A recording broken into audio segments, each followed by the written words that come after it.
Hi everyone, Empress Justice here with the new moon in Purva Ashada reading. The new moon will take place on the 11th of January 2021 at 11:57 a.m. Now, this reading is dedicated to my mother who passed away on Tuesday, the 2nd of January 2024. R.I.P. Mum. I just want to thank everyone who sent their love and support and their condolences to me. It was truly overwhelming and I never expected it, but your kindness is invaluable. Please know that. But if you would like to support me in other ways, you could go to my PayPal, you can go to my Cash App. Also, you can go to my email at realjusticetarot@gmail.com or empressjusticetarot77@gmail.com. All the links will be left in the description, as will the timestamps. Now that we have that out of the way, the new moon in Purva Ashada is really about finding freedom through passion, right?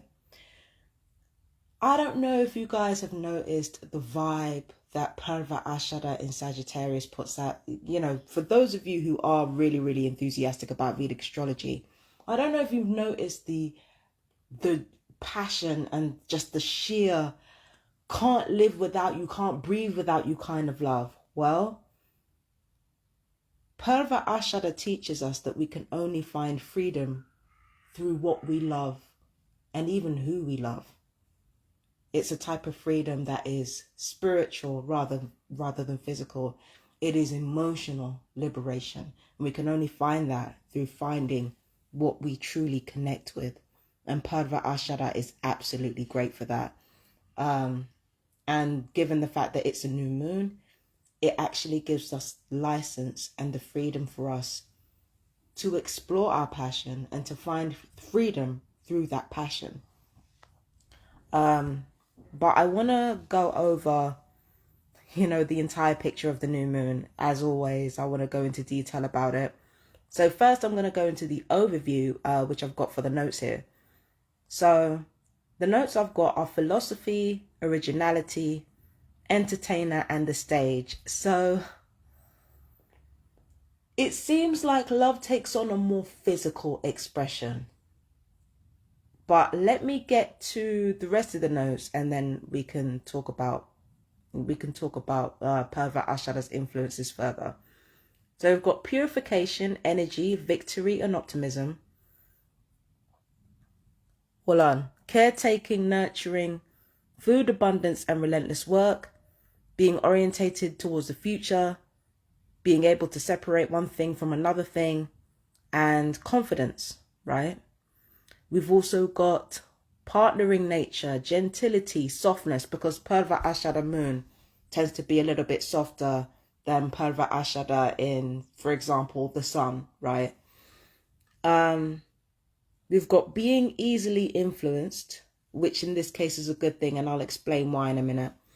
Gaining knowledge and education to reinforce wisdom, great ideas that bear great fruits for the future, learning self-love. Okay, these are the most important ones. Learning self-love, moving forward in a relationship, innovation and overseas travel. Wedding singer and musician, engagement, wedding, visiting a place from the past and my words, I am so sorry, everyone. Visiting a place from the past and places where we grew up. Okay, so there's nostalgia in the mix. But what I actually want to expand upon is this thing about being easily influenced. Now, part of my bibliography is Camilla Sutton. And Camilla Sutton talks about how Purva Ashada can make a person susceptible to being more easily influenced by their environment, because Purva Ashada represents Venus in exalt, because it's the highest of the Venus dominant nakshatras. So water is a heavily important feature with Purva Ashada, which explains kind of the lush softness of those with Purva Ashada, especially the women. It explains how Purva Ashada's emotions, or those with Purva Ashada, can be easily very sensitive and very emotional. But they can also be more easily corrupted. I've always said that the purest waters are the most easily corrupted. And I think that actually applies to Purva Ashada. So Purva Ashada is a nakshatra where you really have to be careful about its feelings, right? But in this particular case, because we're dealing with new moon energies in Purva Ashada, this actually becomes a good thing. It becomes, instead of becoming easily influenced or gullible or all the rest of it, instead it becomes receptivity. Instead it becomes us being able to take in information and us being able to let ourselves be gently guided by the wisdom that Spirit puts in front of us through the forms of unlikely people or the people around us. So the new moon in Purva Ashada invites us to, to be still, to be receptive to what other people say. But once again, it also encourages us to follow our passions, to find freedom through our passion. And that is about self-love, incidentally. That is about loving ourselves and loving our lives. I wrote an affirmation just before everything that happened with my mother. And the affirmation that I wrote was, I am in love with my life and my life is in love with me. If you're going to take any motto away from this reading today, I want you to take that away. I am in love with my life and my life is in love with me, right? Once you have that affirmation in place, it not only reinforces self-love, it enriches relationships, it enriches everything that you do in your life. I am in love with life and life is in love with me. Now, again, if it was a full moon in Purva Ashada, we'd have been having a different conversation, because full Purva Ashada energy is a lot to deal with. But it's new moon. We can afford to let our love speak. We can afford to do that. And yes, we will be going back to the past. Many of us invariably will be guided back towards the past. All of us in different ways, of course, but we will be guided back towards the past. This has come up before. We talked about lineage. I talked about lineage in the monthly reading. I will leave a link to that. There is going to be emphasis on past situations, but thinking about past situations in new ways. I also talked about that in the weekly reading, actually. So if you want to check out the weekly reading on Empress Justice Daily as well. So I'll link both of those videos after I've recorded this, right? There is going to be a return to past situations, but again, it's going to be as an alumni rather than as a student. Or it's going to be the equivalent of you coming back for your master's rather than your degree. It's that type of stuff when it comes to life lessons. Do you understand what I'm saying? So, yeah, Purva Ashada, new moon in Purva Ashada is absolutely beautiful. And it's absolutely transformative if you allow those energies to truly teach you and guide you. And it's in Sagittarius as well, which means we can afford to look at our past and look at our passions, look at everything with broad philosophical strokes. And we can allow ourselves to be truly who we are, to be truly original, to be, because Purva Ashada has actually mastered the art of truth, and not just of personal truth, but broad philosophical truth. So Purva Ashada has mastered the art of what Mula is supposed to learn, which is the art of truth and getting to the bottom of things and all that kind of stuff. So Purva Ashada has actually mastered that. And now it has to master something else, which is how to take those truths and use them to unite people. So after Mula has dismantled and torn apart and crushed everything, now it's Purva Ashada's job to put it back together again as something else. So Purva Ashada has already taken with it understanding of how to separate. Now they have to learn how to put back together. Do you understand what I'm saying? So that's the lesson that Purva Ashada has to learn, right? And in turn, those are the lessons that we are also encouraged to learn, but we're also encouraged to live by our truth. So, because, you know, this new moon is kind to us in that regard. If we are honest with ourselves, then the new moon will show us kindness. Because again, new moon is yang. So it's like we can afford to do this. We can afford to be more honest and more open and, you know, all the rest of it. So that was a new moon in Purva Ashada overview. Now what I'm going to do is I'm going to talk about the third quarter in Hasta.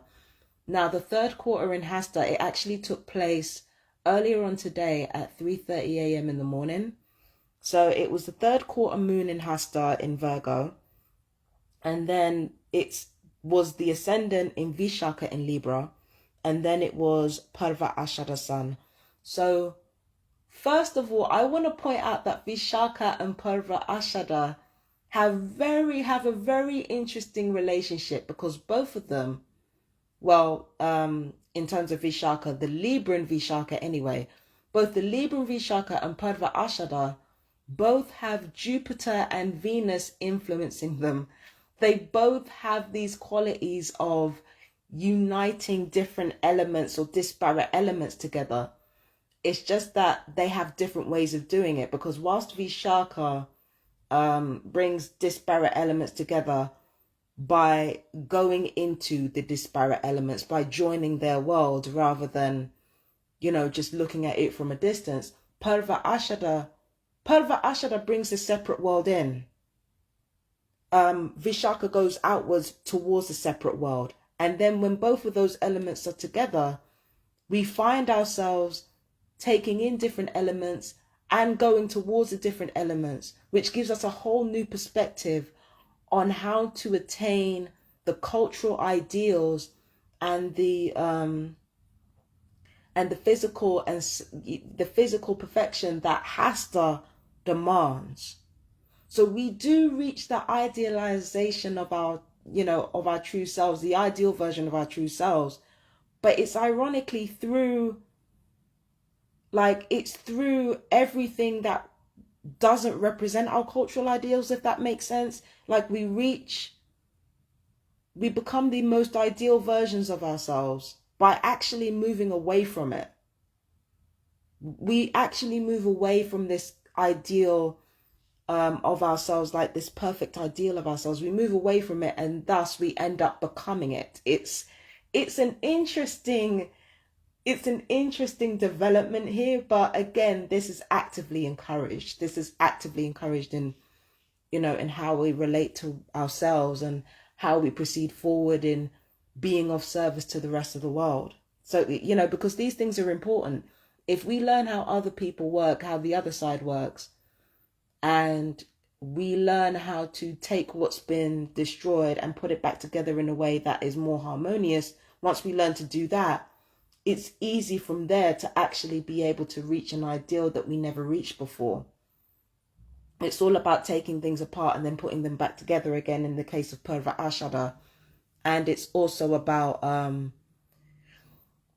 you know, seeing through the illusion of the world that we've left behind and bringing that illusion into the new world to help the new world become better. So Vishaka is helping the new world to become better, whilst Purva Ashada is helping its own world to become better through taking other forces from other places and bringing it inward.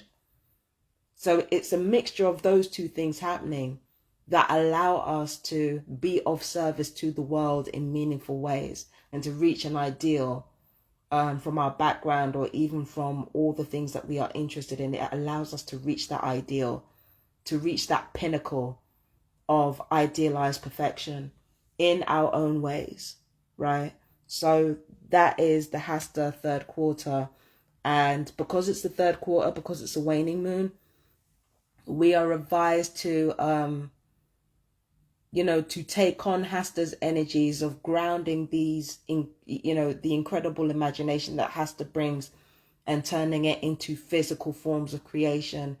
And with Vishaka ascendant and Purva Ashada sun guiding us, what we create, what we end up creating is going to be incredibly formidable.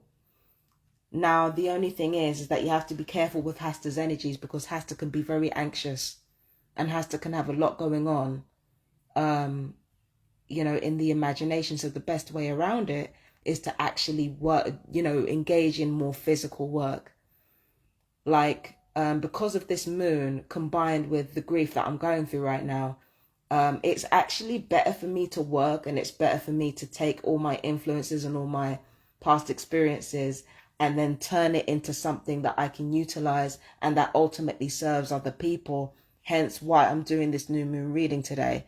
So it's in individualized ways because we're all different, but it revolves around us taking our powerful emotional energies and grounding them into something physical and turning them into something that is going to be of service to the rest of the world.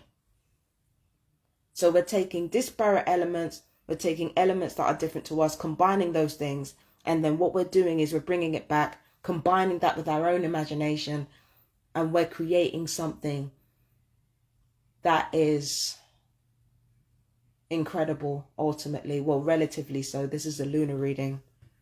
We're creating something incredible that captures the imaginations of absolutely everyone around us. Like I said, this is a global consciousness kind of month. That's the type of this is the type of energy that we're on for the third quarter in Hasta. So without further ado, let me look at the astrological alignments in more detail. This is why I could afford to go into Hasta in more detail, because astrologically, in terms of major angles or major aspects, there's not a lot going on here. Not with the moon anyway.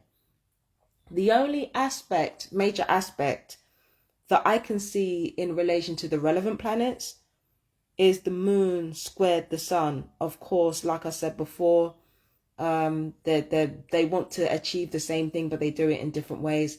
Hasta takes the imagination and grounds it. Purva Ashada takes in information from other places and kind of perfects it. So Hasta and Purva Ashada have a common goal in terms of trying to achieve perfection, or trying to achieve an idealized version of something. So it's like both Hasta and Purva Ashada, they want to do the same thing, but they're doing it in different ways. And once again, we can allow ourselves to explore all those different ways and then find ways to bring those different ways together so that we can create something elite. Do you understand what I mean? Whether that's in terms of our art or in terms of, you know, even making ourselves over, even becoming different people than we once were. So that's, you know, how Hasta and Purva Ashada, moon square sun, easily explained. That's actually the most easily explained square that I've had to talk to you guys about, because it's just very, very clear cut here. As for the other astrological alignments, we've got the ascendant sextile the sun. Once again, I've already explained the connection between Vishaka ascendant and Purva Ashada sun. I've already explained that. So the only thing left to talk about really is the sun trining Uranus retrograde in Barony and Jupiter in Ashwini. We're going backwards. What am I thinking about? I'm thinking about death, because Barony is associated with death. Yama, the god of death. So it's like from death we go backwards into a frozen state, or we go back to our childhood. From death we go back to rebirth. Oh, hold on. From death we go back to rebirth, or from death we go back to childhood. So invariably, right, what we're talking about is a huge dramatic change that could affect some of you who resonate with this reading. A huge dramatic change reminds us of our star power. Now we have to remember, Uranus is retrograde, so the power of Uranus is being restrained at the moment, and Barony is about restraint. So what we're going to find is, once again, we are becoming the best versions of ourselves collectively through this restraint of unconventionality.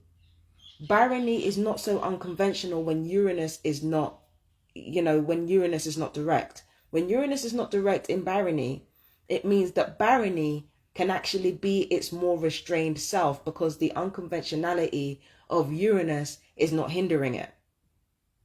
So we are becoming the best that we can be through penance, through pain, through restraint. And then with Jupiter in Ashwini, we are becoming, we're becoming one with our star power. And that's exactly what Uranus is in retrograde is pulling us back towards. It's pulling us back towards our star power. When you talk about Barony and Ashwini together, I can't, this is going to sound very strange, please bear with me, but I get the undead here. I get immortality. I get star power. I get what truly makes, like, how we truly make an impact in this world, because both Ashwini and Barony, they're about all the things about our character that will stand the test of time. That is what Ashwini, Uranus in retrograde, Barony, Uranus in retrograde, and Ashwini in Jupiter are all about. It's about our star power, and our star power really, really coming to the surface here. And invariably, this is for many people. The reason I got undead, and I know it sounds weird, is because we're dealing with immortality here. It could be the parts of ourselves that are revealed during this time that are truly indestructible. It could be about revealing parts of ourselves that are truly indestructible, that will last the test of time, even when we don't. So we are either building those qualities or we're reminded of those qualities. And it's an extremely powerful and transformative time because of it.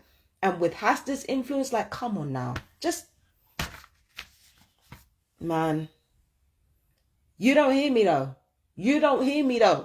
And then we got it trying with Purva Ashada. Like, listen. We've got Ashwini and Barony together. That's the motivation of Dharma, the motivation of righteousness. Righteousness stands the test of time, because time always proves the righteous right. So that's about righteousness, that's about integrity, that's about star power, that's about the things about us that stand the test of time. And with the sun trining it, it's about how this manifests in terms of beauty. Barony is beauty of sound. Purva Ashada is beauty of vision. You combine those things together, sound and vision. The beauty of sound and vision, it's the beauty of what we create visually and what we create audibly. That's why Barony has such a fast mouth, because they know exactly what to say and how to say it without trying. Whereas Purva Ashada knows how to create something that is evocative, if not completely beautiful. Do you understand what I mean? So when you have the sun trining Uranus in retrograde, it means that ultimately we put our best foot forward, probably our most conventional foot forward. And then with the sun trining Jupiter, you're talking about completely opposite energies, sun and Jupiter. But when they are trining,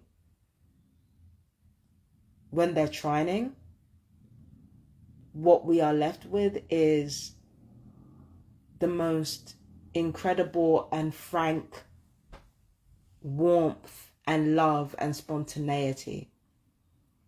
You're talking about abundant blessings that come forth in our lives. Abundant blessings that make themselves known. Yeah. So yes, that was the third quarter in Hasta. And that was for the 4th of the 1st, 2024. That's at 3:30 a.m. So that's gone by. So yes, that's the energy that you're going to see for the next 30 days from the 3rd quarter moon. Okay. And now we've got to get to the main event, which is the new moon in Purva Ashada. Okay. Now I've already explained what time and date Purva Ashada new moon is in the overview. We've got Barony ascendant, so the themes of Barony are coming back around. And once again, we have Purva Ashada sun, because that's to be expected in a new moon. Sun and moon are conjunct. But what I find interesting is that not only is the moon conjunct with the sun, it's also conjunct with the midheaven. So collectively, what's being torn apart is being put back together in ways that are most harmonious collectively. There is a sense of coming together. We may find that families are more united. We may find that political allies are more united. We may find that there's greater unity among people, ironically, because of our ability to discern which is worth saving and which isn't worth saving. Because remember, Purva Ashada has mastered the art of crushing and tearing apart and dismantling. Now we have to bring things back together again. So even whilst the moon is relatively weak in its power, there's still this glimmer of us wanting to unite with each other, and we really should follow that instinct. It's about harmonizing our individual qualities so that we can come together as one people, or as one clique, or as one, or clique. Sorry. And my partner reminded me of how to pronounce clique properly. So it's about everyone coming together. And because it's midheaven, it would appear that this is something that we're likely to do anyway because it's midheaven. Or it's a lesson that we inevitably come to at the end of the 30 days that the new moon is generating its energy. Okay? And then we've got the moon conjunct Uttara Ashada in Pluto. The moon conjunct Pluto. And the sun conjunct Pluto. Baby, a lot of revelations are about to come out. We need to hold tight. But the great thing is that it's Pluto in Uttara Ashada. So this is not Mad Day. Do you understand what I mean? These are not revelations coming out of revenge.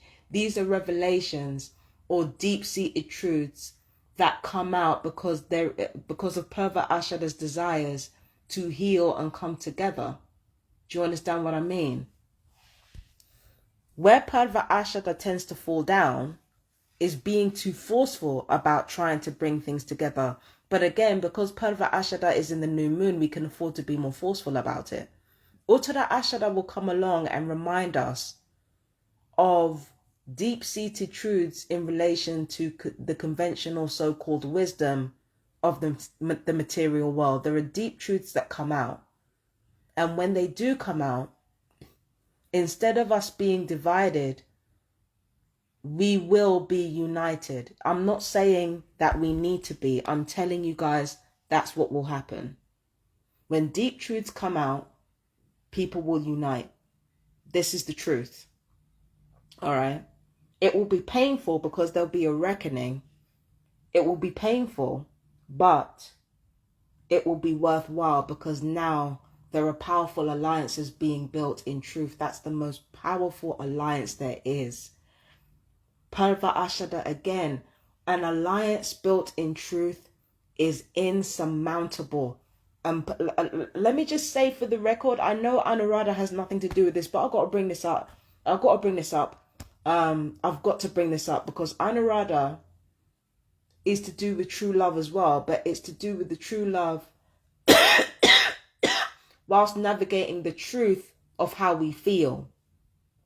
Purva Ashada is navigating love whilst dealing with the truth, period. So there is this emphasis on us finding out the truth, objective truth and philosophical truth about the world around us and about what we've been a part of, and then finding ways to communicate that truth in a way that actually brings people together rather than keeping them apart. So this is a powerfully unifying time. This is a time of powerful unity. This is a time of coming together. This is a time of us finally reckoning with ourselves and being like, okay, well, where do we go from here? It's that type of time. Okay. And then we've got the moon trining ascendant, of course, So we come back to actually it's both the moon and the sun trine ascendant and Uranus. So the themes of the sun trining barony in Uranus retrograde, it becomes even stronger because we've got the ascendant there as well. So when we come into this period of the new moon, we carry that energy of being refined through pain, of being refined through penance. We carry that energy with us. That's another reason why when truths come out about the world that we live in, and truths come out about how we've responded to it, when those truths come out, this is why we unite with one another rather than finding fault with each other. Instead of finding fault with each other, we actually unite and we try to understand one another's viewpoints. We find ways to bring individual elements together for precisely the reason that we are actually refining ourselves through the pain that we're going through. So with that combined with Purva Ashada's influences, it's no wonder why we're not at each other's throats at this time, even though we could be. Barony's energies, barony is baronying. That's all I can say about this. Like, barony is baronying. Like with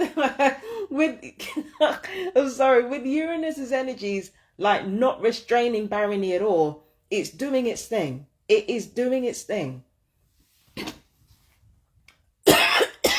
So people are blunt, people are straightforward, people are straight shooters in undeniable ways, but instead of like making us resentful of one another, we're tough enough to handle this.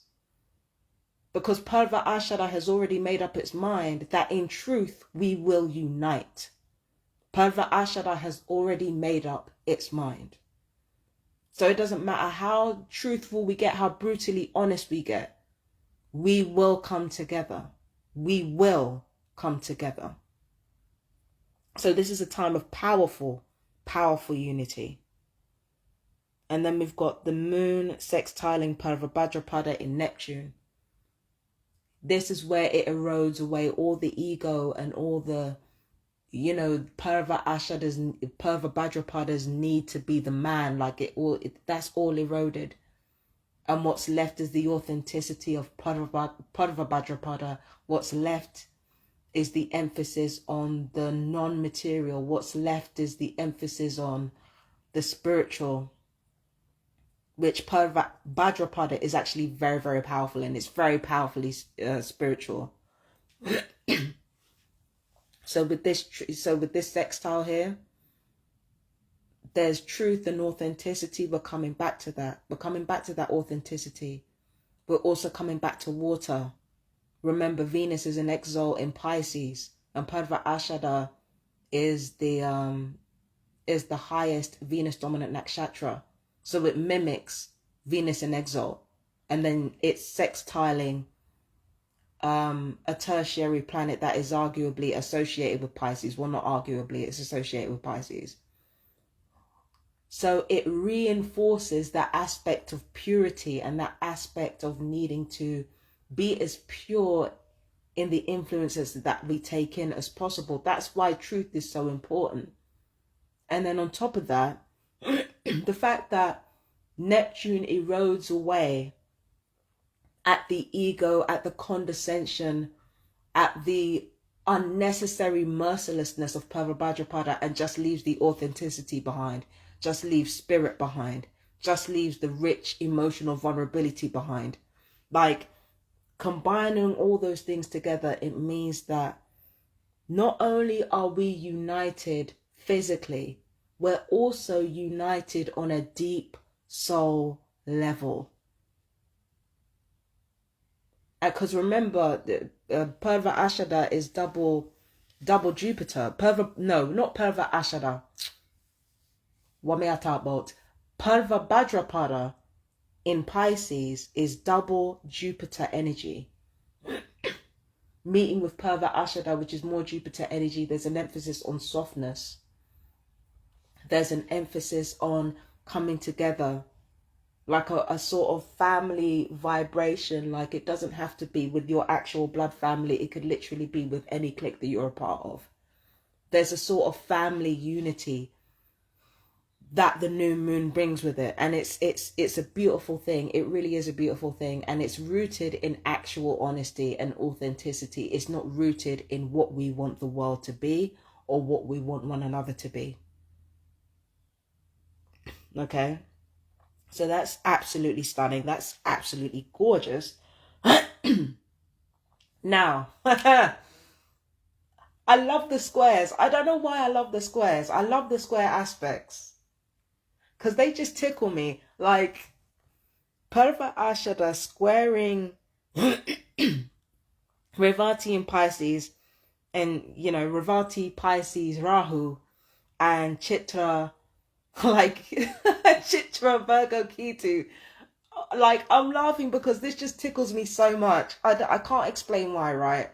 But the moon squaring Revati in Pisces, right? Because Revati and Purva Ashada, they have a common goal of nurturing, but they go about it in different ways. Revati goes about it in accepting the vulnerability in others and nurturing the vulnerability in others and themselves. Purva Ashada does it through arguably the opposite way. They take the strengths of what they've taken apart and they bring those together and nurture those. Yeah, so it's about, like, Purva Ashada is about taking the strengths of a person, bringing those strengths together and nurturing those strengths. Whereas Revati is about bringing the weaknesses together and of a person and nurturing those vulnerabilities so that we can reach our full potential. But both want to do the same thing. They want to help us reach our full potential. Now, what I always say about Rahu is that, you know, we were always going to strive towards our Rahu collectively. That's just the way it is. And more people are sick of being held to specific perfect standards. There's more emphasis on provocation, but the provocation through Revati Rahu is us trying to find ourselves and to find out who we are. So we're pressing buttons, like with Rahu and Revati collectively, we're trying to press buttons to find out who we are, not to challenge the world's ego. But with Chitra and Ketu, this is where Purva Ashada and Chitra have a common goal. Purva Ashada and Chitra are forceful. They can be very forceful. They like to provoke. And they like to provoke to challenge. Well, Chitra likes to provoke to challenge the rest of humanity. Purva Ashada provokes just because it feels like it has to. It's not doing it because it's fun for them. They're doing it because they're coming off the back of Mula. They've learned how to dismantle and take apart things. So when it comes to getting what they want, they will use provocation if they have to. It's not something that they're particularly crazy about. It's just that they will use it as a tool if they need to. But both the moon in Purva Ashada and Chitra Ketu, they're both about provocation. Now, this is a time where, again, people are very blunt, not even blunt. They're very honest. They're very sharp in their honesty. But Purva Ashada in the moon and Ketu Chitra, it reinforces the fact that we are being ultimately given permission to challenge the rest of humanity. Because remember, Ketu, Rahu, we can only find out who we are when we learn to challenge the status quo and we learn to challenge the fallacies of the status quo. That's the only way we're going to actually find out who we are. That's the only way we're going to find out who we are. To use what people hate to challenge the status quo. Or to use our flaws to challenge the status quo. That's the only way we're going to move forward.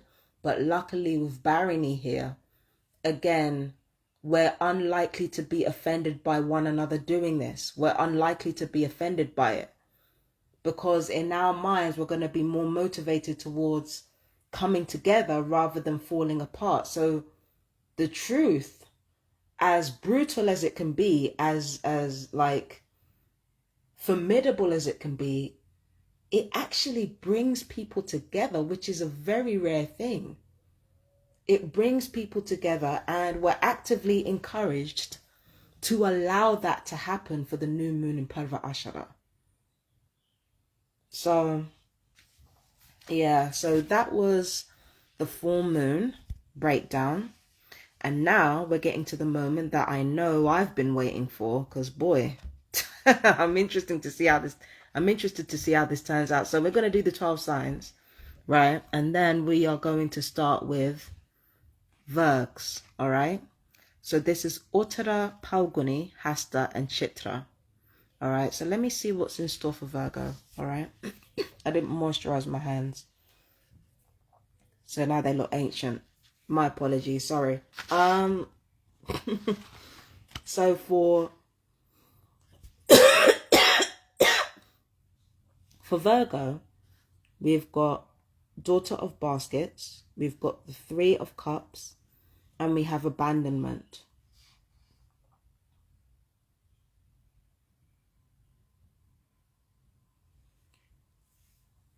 This is a strange thing that I'm getting for you intuitively, Virgo. I get that you're leaving codependency behind. That's what I get from this, because it's like, ironically, it's you being more vulnerable that's allowing you to actually distance yourself from being codependent now. It's weird, because you thought, I feel like many of you Virgos thought that you being vulnerable and you like making it clear that you desire to be loved and, you know, would make you weak and would make you more dependent, but it's actually done the opposite. You haven't become avoidant. That's not what this is. But you've learned how to become healthily, and I do emphasize healthily, independent now. And now it's at a point where you can truly enjoy your relationships without demanding too much from them. You can actually accept them as they are. This usually talks about surface level relationships, but I don't see that. I see you accepting your relationships for what they are at face value, and no longer taking it personally. That's what I see for you. I see you taking a lot of emotional developments on the chin. I see you being strong in your vulnerability. I see you actually enjoying the people around you and taking them as they are, rather than demanding that they be something else. So this didn't give what I thought it was going to give, and I'm very happy about that, actually. You're abandoning your codependency. You're abandoning all idealized versions of relationships, and you're instead turning those ideals towards yourself and how you want to build yourself up. And whoever comes into your life and responds to that is whoever comes into your life and responds to that.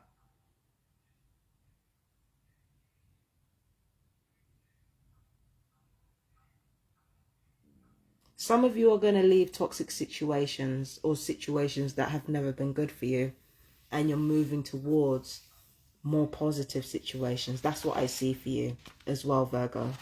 So this is a good new moon for you guys. I'm not going to lie. It's actually quite a cool 45 days for you.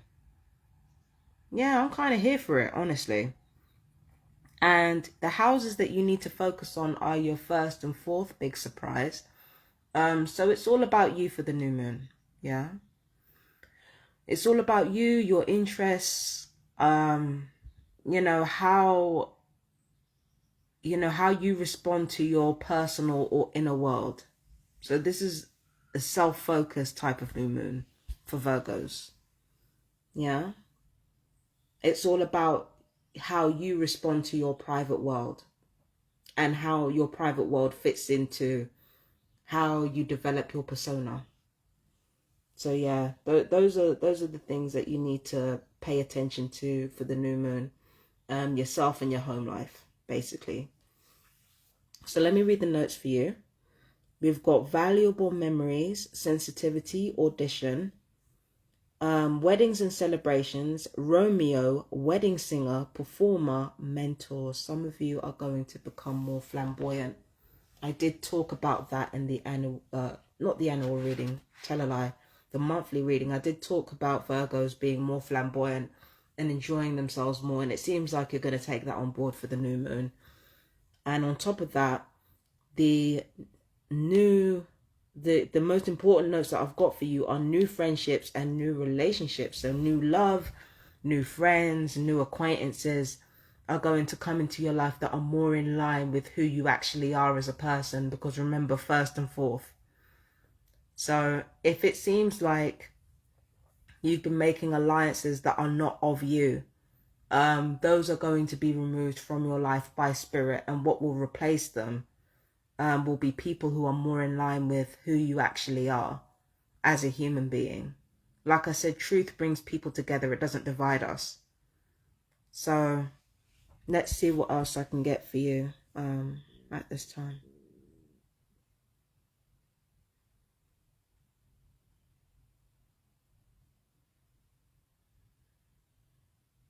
I'm not going to lie, Virgo, some of these readings are going to be real short because there's not much to go on. So let me see. Is there anything else I can get for you? No, I think that's it for Virgo. So, sorry, that's my dad singing. That's my dad singing. He's in a better mood today, so enjoy the sound effects in the background. Yeah, so that's it for Virgo. That was for Uttara Palguni, Hasta, and Chitra. Okay? Okay. And now we have Pisces. This is for Purva Bhadrapada, Uttara Bhadrapada, and Revati, okay? I don't know why I keep saying Revati. I think it's Revati, isn't it? I keep pronouncing things wrong. But anyway, Pisces, let's see what's in store for you. What's in store for you is that we've got the Sun of Coins. And we have the Chariot card.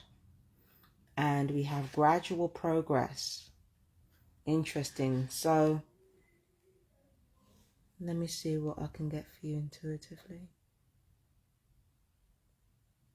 It's weird because what I hear for Pisces is slow but sure. Yeah, that's what I hear for Pisces. Slow but sure. It seems like from the outside looking in, it seems like you're not doing very much. But this is the thing, you're not talking your business. That's why people don't see what you're doing and what your plans are. You're not talking your business, you're just doing it. Yeah, you're just doing it. Yeah, for some of you, there's emphasis on your health. Not all of you, though.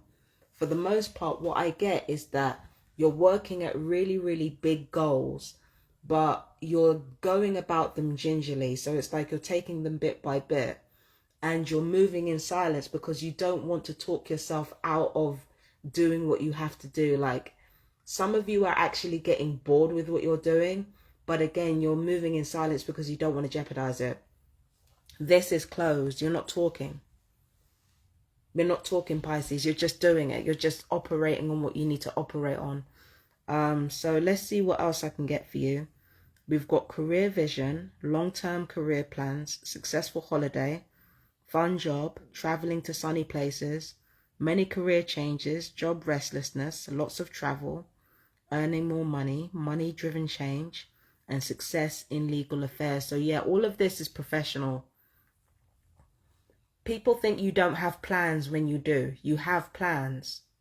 It's just that, again, you're not talking them out. You're not talking your business. So people are thinking that you're not doing anything. But I'm going to be honest with you, Pisces, that has nothing to do with you. If people want to think that you're not doing anything, that's not your business. You will reveal everything in time. But for now, keep on your grind. Keep doing what you're doing. And your houses highlighted for this new moon, sorry, Pisces, are going to be the 7th and the 10th. So intrapersonal relationships are going to become important, but it's important to focus on the right ones. It's important to focus on, once again, the ones that are best aligned with you and who understand your viewpoints and where you're coming from and how you're working. You need to be around people who can get with the program when it comes to how you live your life, right? So 7th and 10th, intrapersonal relationships will become more important. Your public life will become more important. My advice is that you focus on that. I know it's very tempting to retreat and go back inside your box, but right now that's not going to help you. What's going to help you is that you get into the wider world and you understand how the wider world works. And you learn how to refine yourself accordingly. That's what's going to help you, Pisces. Not going to lie. That's what's going to help you. Okay? So yes. Was there anything else I can get for you?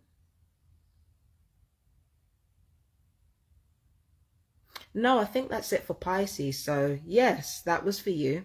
That was for Purva Ashada, Uttara Bhadrapada, and Ravati. Thank you so much, Pisces. Bye-bye.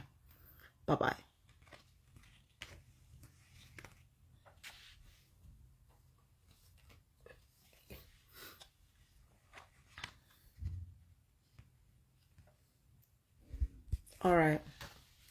Now, Aquarius. This is for Danishta, Shatabisha, and Purva Bhadrapada. How are you guys doing? So for you, we've got Father Sims, which is the Temperance card. And we have got the Justice card. And we also have Strategy. I just told Pisces, right, that they're moving in silence because they're being strategic about what they're doing. But it seems like with you, that's on a more palpable scale. So whilst Pisces are arguably in the planning stages and they're in the smaller stages of their plans, Aquarius, you're on the bigger stages of your plans. It's weird because Pisces are on the smaller end of their plans, but they're not sharing anything. Whereas you're on the bigger side of your plans, but you're only telling people about the smaller aspects of it. And I feel like that's a smart way to move because you don't want people to see everything that you're doing. So really, you're watching your timing when it comes to the revelations of what you're actually doing. You're very careful about what you do and what you reveal and when. So you're being very shrewd this new moon. There's a lot of shrewdness. Oh, sorry, Aquarius. Lord, I need my ring light, boy. I can't handle this. So you're actually being very strategic about what you reveal and what you conceal. And again, at the root of this is timing. You want to reveal things at the right time, which is a very, very wise instinct. Sorry for my stomach. I'm going to eat some chocolate here. So you're very wisely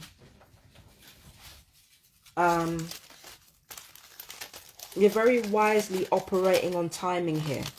Okay, that's what you're doing. You're operating on timing. You're not sorry, eating a piece of chocolate.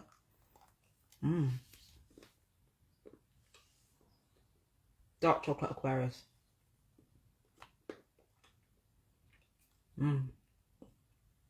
Bear with. Bear with. All right. So you're very careful about the timing of your revelations and about how you proceed forward. You're paying attention to your surroundings. Temperance is about Sagittarius. It's about Scorpio, but it's also about Sagittarius. So there's destiny at play here. Your purpose is coming to the forefront. And I feel like that's probably why you're so strategic about what you reveal and when. There's a destined element to it. Do you understand what I mean? And you understand that. So that's why you're timing everything accordingly so that everything goes how it's supposed to go. For new moon, a lot of Aquarians are engaging in very wise and very shrewd behavior. Okay? And on top of that, you're not rocking the boat. You're not ruffling any feathers either. You're taking other people's feelings and other people's worldview into account before you say something. And that's another thing that's really, really great about you at this time, Aquarius. You're really shrewd. And you're really on your grind. And I kind of love that for you. You need to focus on your... Well, you're already focusing on what you need to focus on in terms of your 11th house and your 10th, honestly. You're already focused on what you need to be focused on when it comes to your 11th. But another place you need to focus on is your 8th as well. You see, when I think of 8th and 11th, I think of patriarchal power. Because the 8th is about other people's wealth. It's about the vast wealth that can be accumulated through other people's wealth. It's real sink or swim energy when it comes to currency. And then you've got the 11th, which is all about destiny. It's all about your own power. It's all about the power that people are comfortable with you having. And it's also all about rewards, the rewards you get from the public role that you play. And it's also about your destiny and your peers. So I see the 8th and 11th as patriarchal power. Do you understand what I'm saying? It's about patriarchal power to me. So that's what I see for Aquarians. I feel like you're about to do something huge and potentially world-changing. That's why you're keeping so many things to yourself right now. It's because you know that what you're doing potentially could change the world around you. Again, January is a time for us, you know, expanding our minds through global consciousness. You're about to do something huge. And what you need to focus on, a lot of which you're already focused on, you just need to get the financial aspects under control. You need to understand the financial aspects of your power more, or the power that you're trying to create in the, you know, in your own life. You need to understand the financial aspects of what that involves. So you need to do more research on taxes, benefits, do more research on investments, insurance, banking, all that type of stuff. You need to do more research on that. But other than that, it seems like a lot of what you're doing, you're supposed to be doing. It seems like you're right in line with your instincts, and this is a good thing. So is there anything else for Aquarius? My stomach might say one thing, but you know, spirit always says another. I think that's it for Aquarius, actually. I think that's it for Dhanishta, Shatapisha, and Purva Bhadrapada. So thank you, Aquarius.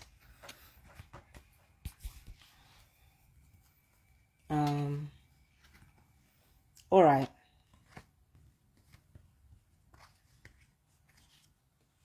I believe this is Cancer. Let me look at the notes. Yes, it is Cancer. This is for Purnavasu, Pushya, and Ashlesha. How are you doing, Cancer? We've got the 4 of coins for you. We've got the Knight of Cups, and we have contentment.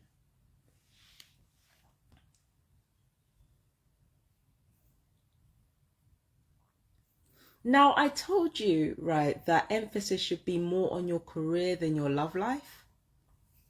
But truth be told, your love life ain't doing too bad, you know. I can't lie to you. New moon, your love life is really not doing too badly, because you're attaining the kind of love you actually wanted. And it feels great. And then on top of that, I feel like this person is contributing to your finances in meaningful ways. And then on top of that, you're getting extra wealth on your own. Do you understand what I mean? You're like, these represent flowers rather than coins, but you're getting extra wealth on your own. Do you understand what I mean? So on top of this dream romance bringing you extra abundance, you're actually attracting extra abundance on your own. And at this moment, it's easy for you to feel satisfied with what's going on. And I honestly don't blame you, because right now it seems to be a very fortunate time for you, where the foundations of you sustaining a great career are actually being built through your love life and through your abundance. Because not only are you receiving these things, you're also using them wisely. Money is flowing in like water, but it's like money is flowing in like a river. It's like a stream, like a lake. But the way in which you're putting that money out there is like you're putting money out like something from a watering can. You're only using your money to grow something else, to grow something worthwhile that can sustain that can sustain you. So it's like you're receiving wealth, but it's like you're not squandering it. It's great. Like you're actually utilizing it to grow something else. It's very cool. And I feel like the thing that you're growing is not just your home life. It's not just something as rudimentary as that. And it's not just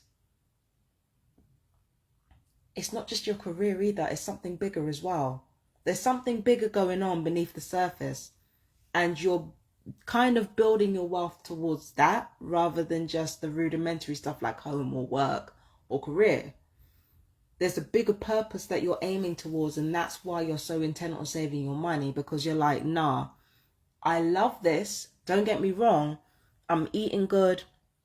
My health is good. Like, things are good. And my love life peak, but like, well, in a good way. You know, peak in urban slang is rather different than how I'm putting it. But love life is at its peak right now. So I'm really happy, but I want to use this happiness to grow something else. And it's, you're growing your purpose. Yes, that's what you're growing, Cancer. You're growing your purpose. Okay. So let's just see what houses you need to focus on for for the new moon, right? So the houses that you need to focus on are the 3rd and the 6th houses. They're the houses of work, education, career. Not arguably for me, from what I see, 3rd and 6th is about career, because 3rd and 6th are both Mercury. Mercury is about influence. It's about the influence end of business. And this is exactly what you need to be focused on. You need to be focused on the influence end of business, what you're educated in, what you're working towards, your daily life, what, the bite-sized pieces of information that you take in every day, and learning to distill those in order to, take in the kind of information that's actually going to help you grow your business and your work and your career. So the foundations are being laid in the new moon with the most beautiful love and the most easygoing abundance. So that foundation is being built for the next 45 days, which is awesome. Okay. But you need to turn that towards, I know you have a greater purpose, and I know you find like city life quite shallow. I know you find like, the glitz and glamour stuff quite shallow. But yeah, it's important for you to be able to schmooze and network and, and do all of these things in the conventional world. It's important to know how to do these things so that you can actually grow your work, career, and your destiny. These things are actually important. So yeah, that's what your focus needs to be on for the new moon, or for the next 45 days. Because from the notes here, there's a lot to look forward to in terms of your career. So we've got new career in business, romantic date, wealth, many possessions, entertainer, stage, wealth in craftsmanship, new skill creates abundance, artistic talents, and spiritual change. Yeah, so like I said before, you're not just gaining wealth through your romance, because the romance is bringing in one form of wealth, and then you've got the other form of wealth through what you are actively creating for yourself. So money is looking good, or material abundance is looking good. You're not going to want for anything during the next 45 days. You're not going to want for anything. It's going to be very, very fortuitous for the next 45 days, Cancer. But yes, you need to focus on the schmoozing. That's where the romantic dates come from, actually. Like dating around and, not having sex, but dating around, like, exploring your options. And then on top of that, schmoozing, because you never know who you might make alliances with. You never know who could provide you with your next big opportunities. So it's important to just put the feelers out there and see what you can get back. And also 3rd and 6th are really, really good. Like together, they're good for ascertaining trends so that you know how to incorporate those trends without sacrificing your personal brand or your personal brand integrity. Do you understand what I mean? So it's like all of these things are important to aid towards your career growth. It's really, really important that you do that. So I think that's it for Cancer. That was for Purva, Pusha, and Ashlesha. Thank you, Cancer. Okay. Gems now. This is from Mrigashira, Ardra, and Purva. Okay, gems. So for you, we have the 8 of Coins, we have the 5 of Swords, and we have Vibration. Now what can I get for this? Gemini, I feel like you're making every effort to better yourself for the new moon. But there are people trying to stop you from doing this. And it's not the people that you think. Now, you're the type of person, right? Some of you Geminis, you like to provoke. You like to provoke people. But I feel like your attention has been taken away from provoking people. And you are instead using the time that you could be using to be awful. You could be using that, you could be using that time to be awful to people. But like, again, you've been done with that for months. But there are people in your life who are still hanging on to that energy, who want to drag you back to that energy. And you're just like, I'm not interested in that shit. Like, what are you trying to do? So because you're not interested in what they're interested in, they want to drag you down to their level, right? And they want to make you into something that you're not. So you're like, I want to better myself. I want to study. I want to hone my craft. I want to learn more about myself so that I can become a better person. You've been on that energy for months now. You've been wanting to improve yourself and it's been working, and you have become a new person right under people's noses, and it's just they never noticed because they just see you as the same way, even though you haven't been the same way for ages. So it's like they're trying to just derail you, and you're doing your level best not to allow that. So it's like, yeah, like you're bettering yourself, you're elevating, you're leveling up, and then there are people around you that are just not on your, they're just not on your wavelength. This right here represents Gemini, lower frequency Gemini energy, and you're just not on that energy anymore. You've got shit to do. You've got shit to do. You do not have time to be like engaging in any petty nonsense. But please be aware that because of that, the people that are trying to drag you down to their level, if they can't drag you down to their level, then they will try to sabotage you, and you have to reconcile with that, and you have to be prepared for that. Speaking of which, the energies that I have for you are the 4th and the 7th. That's where you need to be focused on. You need to be focused on your private life, because a lot of the people that are trying to sabotage you are from your home turf. So you need to be extra aware of how the 4th and 7th are coming together, of how your private life and your family and your relationships are affecting your life, because a lot of the people that don't want you to succeed, don't want you to get better, don't want you to elevate yourself, Gemini, I'm sorry to say, they're coming from your home turf. I fucking hate it for you. I really, really do. But they're coming from your home turf. They don't want you to succeed. They don't want you to progress. So they're trying to stop you, block you from every turn when you're trying to better your life. Keep your eyes open. because this is not energy to play with. If it was 5 of Wands, I would be like, you know what, you can just ignore them. Because, you know, either they're toothless or they're not that malicious. But this is malicious energy that could be dangerous. Please take care of yourselves, Gemini. Please take care of yourselves. Because these people are fucking wild. Like, I don't understand what their problem is. I really don't. But these people are just wild. Please be aware and please guard yourselves, gems. You know, because, you know, there are people out here trying to steal your illustrious shine. But Empress Justice ain't going to allow that shit. Believe that. Okay? I'm going to give you the tools to, you know, I'm going to give you the tools to maintain your ground in this reading. I'm not about to allow anybody to take that from you. I ain't allowing it, baby. Ain't no way. So, let's proceed. So, from the notes, we've got valuable skill, learning a new skill, useful skill. Put a pin in everyone loses. That's from this card. This is the thing. This is why you have to guard against these people.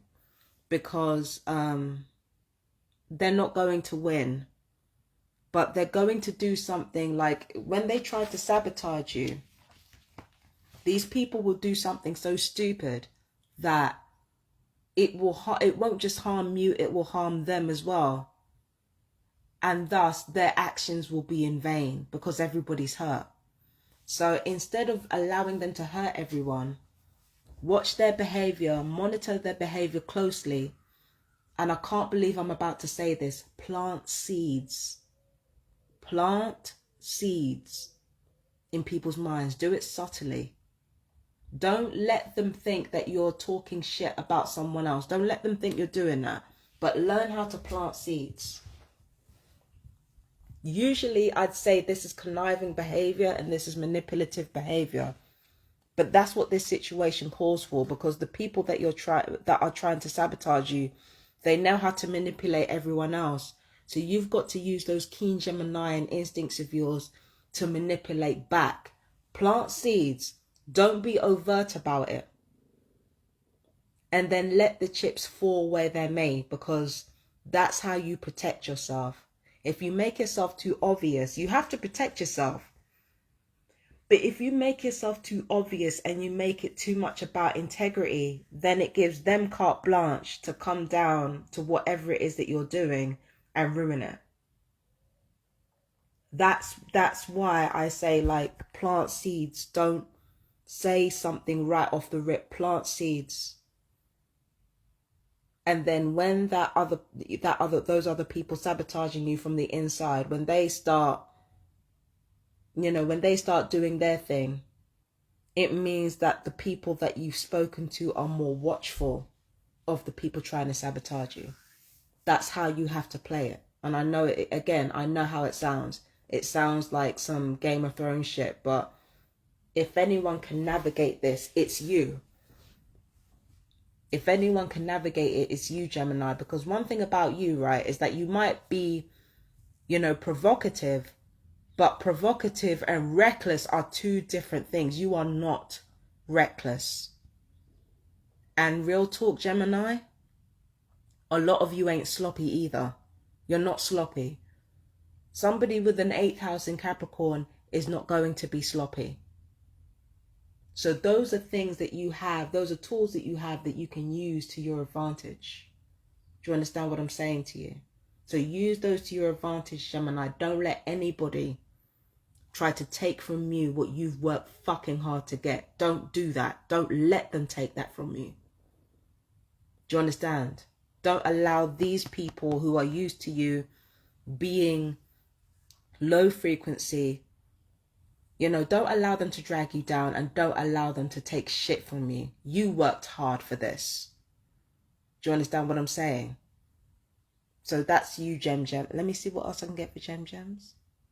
No, that's it for the Gem. So that was for Mrigashira, Ardra, and Purnavasu. Geminis, you got this. You got this, baby.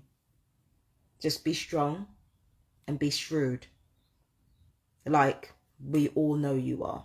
Okay? Thank you so much, Gemini. Peace and blessings. Bye-bye.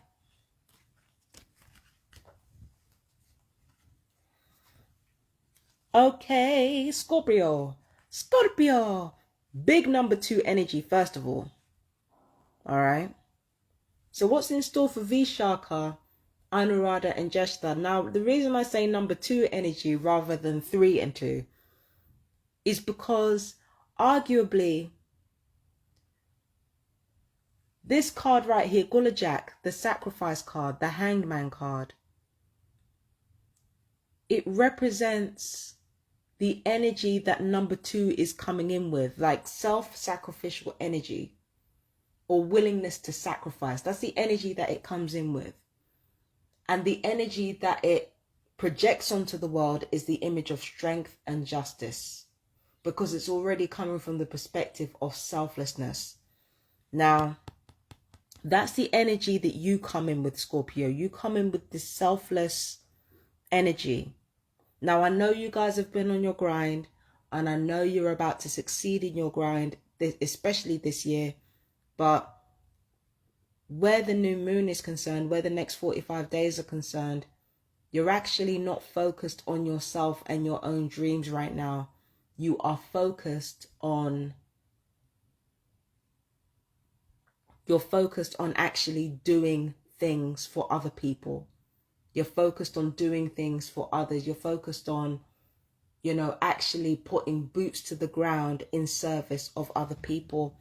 There's a wisdom about the way in which you proceed when it comes to the next 45 days, Scorpio. There's a wisdom in which you proceed. And that wisdom is, I mean, there's no better way to say it. That wisdom is love. Your second house and your 11th and second houses are your focus, or should be your focus, for the new moon. And it seems like you're already allowing those houses to, you know, to guide your actions for the next 45 days. Because the truth of the matter is that you're actually more focused on your immediate peers. When I see 11th and 2nd together, it gives acceptable power, acceptable energy. It's the kind of energy that is cooler in nature. It doesn't project outwards. It's cooler in nature. It's more logical in nature. It allows people to have their illusions, and it allows people to feel safe in those illusions. So focusing on, you know, the peers of your 11th house, and focusing on the hobbies and enjoyment of your second, focusing on the face of your second, it allows you to actually project an image, you know, a welcoming image of star quality, rather than, you know, something that is forced upon others, or, you know, will born upon others. Instead, 11th and the second house, you know, it represents power by consensus. Do you understand what I mean? So 11th and the second are houses you should focus on. And it seems like, Scorpio, you are focusing on them. Because again, you're not engaging in selfish behavior for the next 45 days. You've just chosen not to do that. I don't know why. I'm going to be honest with you. I don't know why you are choosing to put the needs of other people before yourself, and doing so willingly. Like, usually you're like, I want something out of this, but like for the next 45 days, you're just not like that at all. Like, instead, your focus is on, how can I help other people to heal and be happy? That's what you're focused on right now. And it's really beautiful energy to come into this new moon with. I'm not going to lie. It's actually quite beautiful. But again, you're not allowing anything to make you selfish or make you petty. There's a graciousness. I did sense that for the annual reading, that there was a graciousness about the way you acted and the way you proceeded forward with what you were doing. I did sense that from you. And it seems like it's very clear from the get-go this year, and for this new moon, that the reason why you're doing everything that you're doing is because you actually want to be of service to the world. And maybe, just maybe, that's why you're so blessed this year. Like, maybe That's why everything that you want, it's not enough. And spirit is just like, no, this isn't good enough. We're going to give you better stuff than that. Maybe that's why. Maybe that's why spirit is choosing to reward you this year with more than what you wanted. Because you start off this year with selfless intentions, and it seems like for the new moon, at least you're retaining those selfless intentions, which is wonderful. Okay, so yeah, blessings, Scorpio. Blessings up. Like, yeah, you're just very gracious and you know, very kind at the moment, and it's wonderful to see. You're really at your best when you let your softer side show. That's when you're really at your best. Do you know what I mean? But let me see what I can get for you, darlings. All right. So we've got weighing up your options, sacrificing too much, many delays, little gets done, secret society, woman's group, psychic circle, woman's world, secret world, achieving as a woman and questioning faith, unsure of what to believe. But for your most important notes, well, for important notes, we've got passive woman. And for your most important notes, we've got women's rights, female lawyer, police, and judge. Now, I don't get anything really, like, how do I put this? I don't get anything necessarily literal from that. What I get from that is you are looking after the more passive and vulnerable people in your community and in your circle. You're looking after them first and foremost. And because you're looking after them first and foremost, some of you might find your plans being put on hold while you be there for other people. But again, it's not something that you're bitter about. You're not bitter about it at all. As far as you're concerned, it is your duty. You know, in your mind, it is your duty to be there for those who actually need it. It's your duty to do that. That's how you see it. So that's why you're like, okay, well, you know, I don't know much about much, but what I can do is I can use what little I know to help vulnerable people. And in return, this is why I say spirit is rewarding you, because you've chosen to put your ego aside and to help people who actually need it. What you get back is extremely valuable information that can set you on a path towards greater power and greater wealth. You get the information. So you are rewarded for your genuine kindness and your genuine selflessness with new information that is powerful and that will actually help you in realizing your purpose in a meaningful way materially. So this is big stuff. This is big stuff that's happening, Scorpio. This is really, really big. And I'm really happy for you. I'm actually really happy for you that you're able to do this, because this is not easy. It's not an easy thing to navigate. But again, there are times where you can manifest a real maturity that other people would do very well to learn from. And that maturity comes out for the next 45 days. So I think that's it for Scorpio. That was for Vishaka, Anuradha, and Jester. Thank you so much for your service, Scorpio. I love you guys very much. Bye-bye.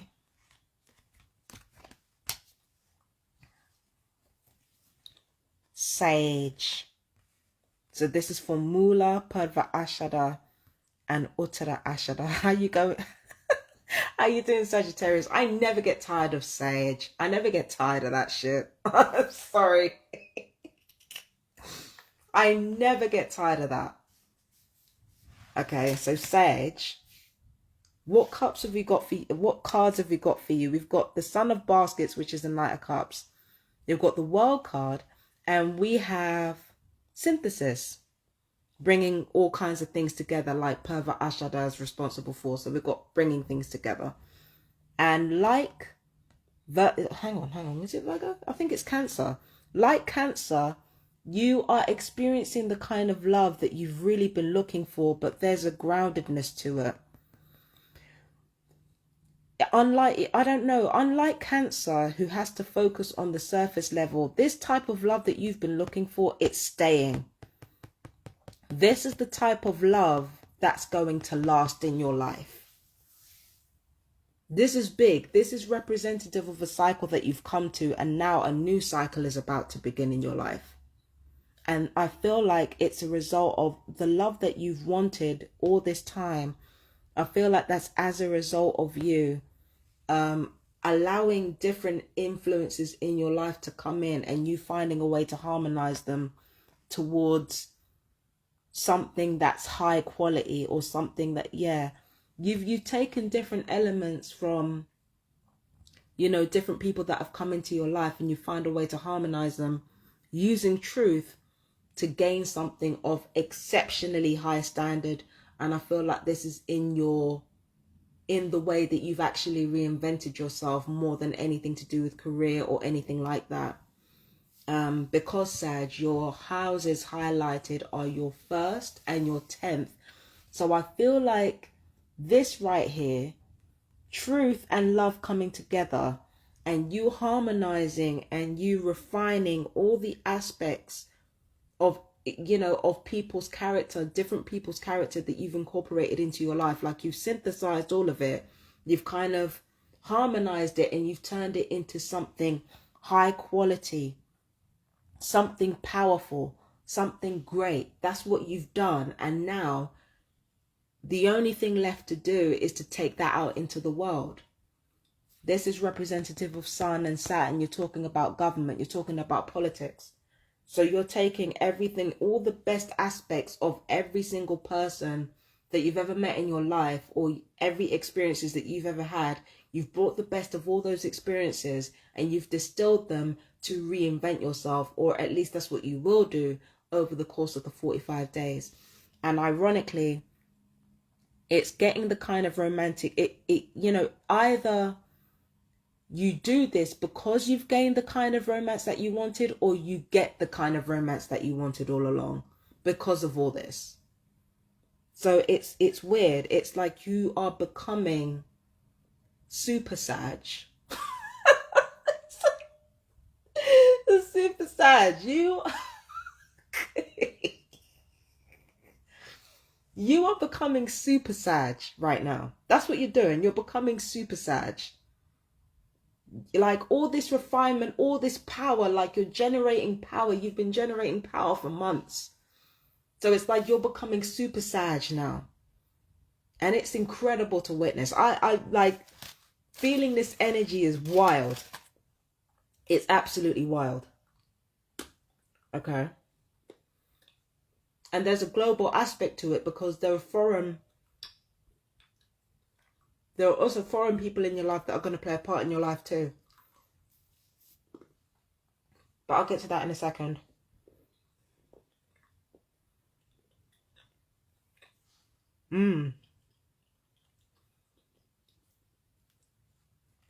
Dark chocolate is so good for the soul, I swear. So let's see from your notes, baby. Okay.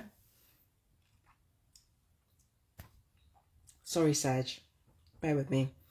So we've got communication, overseas woman, speaking another language, entertainer, stage, winning, successful problem solving, reason, sunny place, self-realization.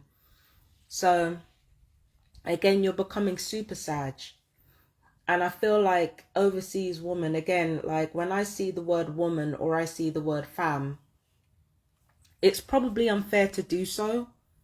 But every time I see the word woman and femme in tarot card meanings, for me, it just means the passive or the vulnerable. And the fact that it's overseas,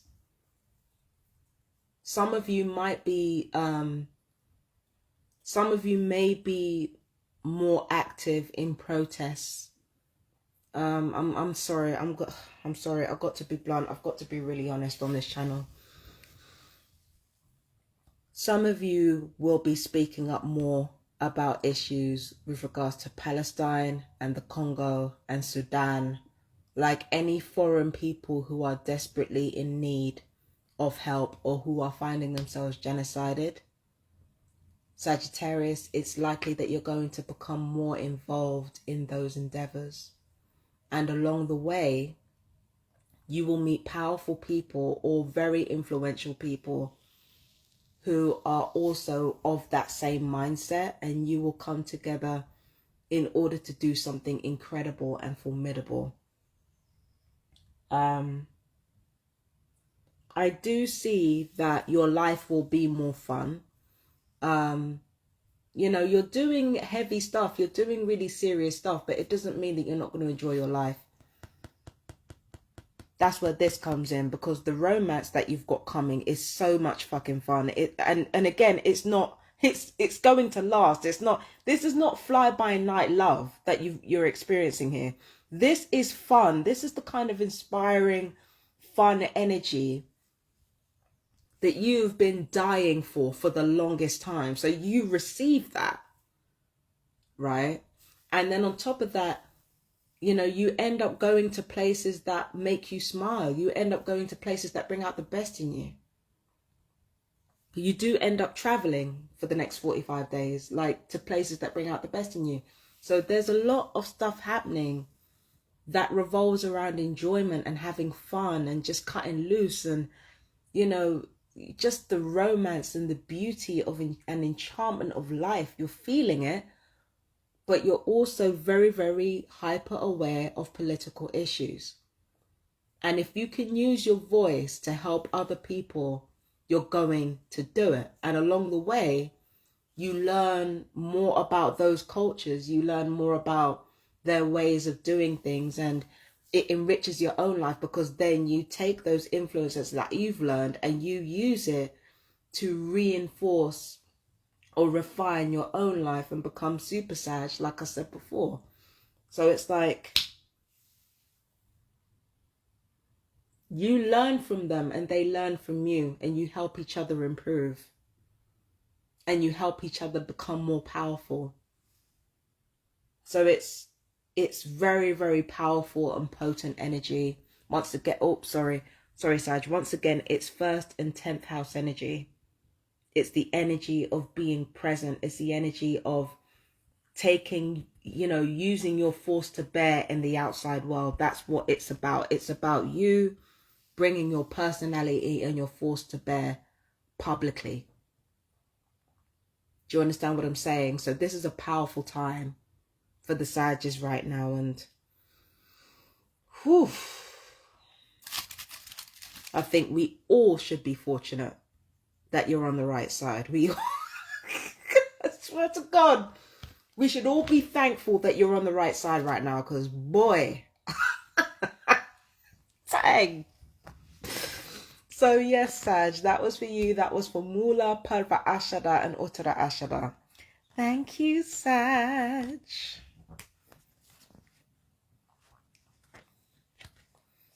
Okie dokie, Taurus. Now, this is for Kritika, Rohini and Mrigashira. Now, I got quite a dark reading for you, I'm not going to lie, but it seems to be starting off on good footing, because for you, I've got... Oh, no, this is not Taurus. God damn, this is Libra. Oh, my God, Libra, I am so sorry. I think the reason I got you confused with Taurus is because some of you have Taurians in your life that are very, very prominent. And it's like you've got two types of Taurians in your life. What you've got is the first Taurian, because both types of Taurians are very forceful, but it's like one Taurian is decidedly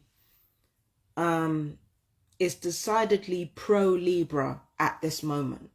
They're decidedly pro-Libra. They want to bring their force to bear on you to actually help you.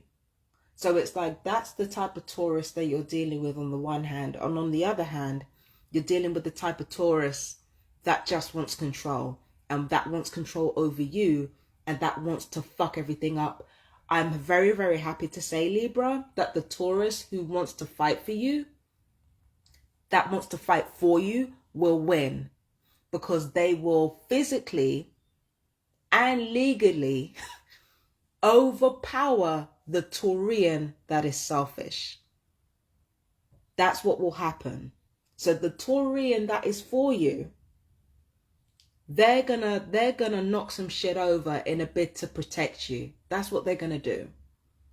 So Libra, you're in receipt of some very, very powerful energy coming from Taurus. But again, it's two sides of the Taurus, two sides of the same coin. It's like, but there's the one that is actually for you will win out, because if there's one thing that I've observed about Libra lately, is that spirit normally doesn't play about you anyway, but spirit has been especially vicious with like spirit has been especially vicious with anyone trying to mess with you. And I feel like that's probably why these cards came up for you. But we've got pride here, so let's see what happens. So I did talk about the Taurians. This is Bishop C.H. Mason. Now, this is associated with Aries, but it's also associated with Taurus. So we're dealing with lower frequency Taurus energy on both sides. We're dealing with prideful energy. We're dealing with, very, very stubborn, stuck in the ways energy on both sides, both the one that's for you and the one that's against you. But the one that is for you, they're guiding you towards something that lasts. They're guiding you towards something that will inevitably provide the much needed structure that your life needs, on top of besting the Taurian in your life that's actually your enemy. So the Taurians, it's very heavy Taurian energy. And even without that, your 8th house and your 7th houses are highlighted here. So soulmates will come in, and it's not just soulmates of like, a romantic nature. It's also soulmates of a familial nature as well. Your soulmates are coming, they're becoming more present in your life as well. So that's another thing that's adding to your sense of confidence and your sense of pride, because genuine love is continuously inching itself towards you, and it's allowing you to feel safer and more secure with this right here. This is associated with both,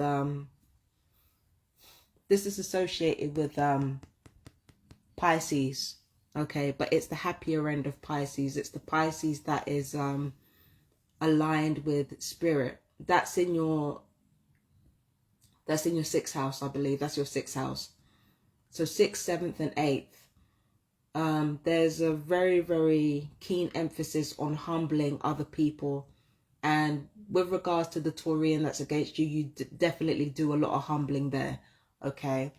But it's a happy, it results in you being happier in your lives. I'm not going to lie to you. You humbling people that are trying to come into your life and sabotage it, it leads to you being happier. It leads to you gaining more confidence in yourself, pride in a healthy way. Do you understand what I'm saying? So there's very, very beautiful soulmate energy coming towards you. There, you're more emphasis. There's more emphasis on your beauty as well, and on your personal appearance, as well as on your soulmate. So, your attractiveness levels, some of you Librans, attractiveness levels are through the roof right now. And that's actually some energy that you might need to be careful with, because that's not actually the easiest thing to navigate. So it's a good 45 days for you, Libra. I'm not going to lie, but it's like, you got to be careful, because your attractiveness levels are on the up. And then you've got people in your life trying to possess you. But again, there are fierce and powerful forces in your corner that are going to make sure that, listen, you ain't going to be here to fuck around. You're not going to fuck around with my Libras. A war. Sure. It's true. It's true though. Spirit don't play about you, Libra. Stop it. Spirit doesn't play about you. You know that. Like, let's be fucking for real. Spirit does not play about you. Come on now. But yeah, let's see what we've got for you. We've got traditional psychology, schools and institutions, churches within a church, sub-religions, being with the people you love, renewal, self-realization, powerful church and organization. You have very powerful spiritual support, Librans. You've got very, very powerful spiritual support, and from the most unlikely sources as well. It's not from the sources you think it is. You have powerful protection. Some of you have powerful protection on you, and it's not from the spiritual places that you think it is. It's from an unexpected place, right? So yes, remain humble, and remain humble when it comes to that. Treat everyone with respect if you can, because again, when it comes to the spiritual protection, you don't know where it's coming from. When you treat everyone with respect, you let them be who they are and reveal themselves. Do you understand what I'm saying? So there's a strategy to it. You're getting spiritual protection from an unlikely place, so just be aware of that, okay? And then we've got your most important notes, which is successful organization, working with people, and community support and friendships. Like I said, you're attracting your soulmates to you. This is more than you just attracting friends that, seem to be on your wavelength. This is more than that. This is you actually attracting people in your life who are actually worth something, and who can actually bring something to the table. They're not just in your life for the sake of being in your life and siphoning from you. They're actually adding something. If they're not adding something financially, then they're adding something emotionally. Like, there's just this big, joyous, emphasis on you having things added to your life for the next 45 days. And it's really beautiful to see. Like, I kind of love this for you. Honestly, not even kind of. I love this for you. You deserve this. Like, a lot of you that I'm reading for, you deserve this energy. Enjoy it, immerse yourself in it, and give thanks to the Most High. Give thanks. Yeah. So Libra, I've been saying love of your life quite frequently, but I'm not going to lie to you. Some of you really do meet the love of your lives if you haven't already. And that love, instead of being painful and just, it's going to be a long-lasting kind of love that's actually beneficial for you, and that will help you, that will elevate you towards your highest good. So some of you are going to meet the love of your life, or you're going to get glimpses of the love of your life, and you're not going to know where it's coming from, but just stay with it. Trust spirit. Don't rush anything. Don't force anything. Just keep living your life. Keep living your life.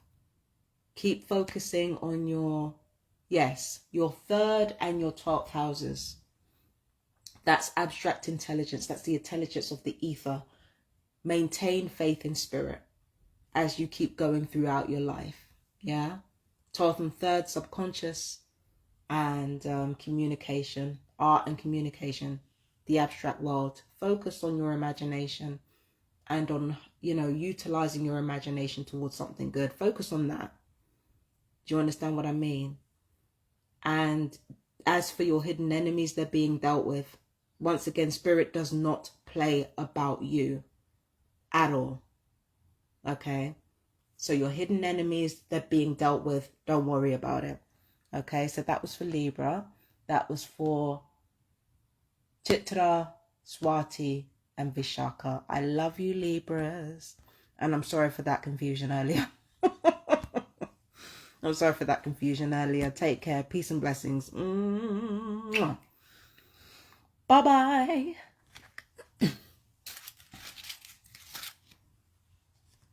Okay. Now we're in Taurus. God damn it. Now we're in Taurus. So this is for Kritika, Rohini, and Mrigashira. And for you, we've got the 9 of baskets. We've got the 2 of coins. Oh, okay. So this is connected. We also have speed. All right. Now,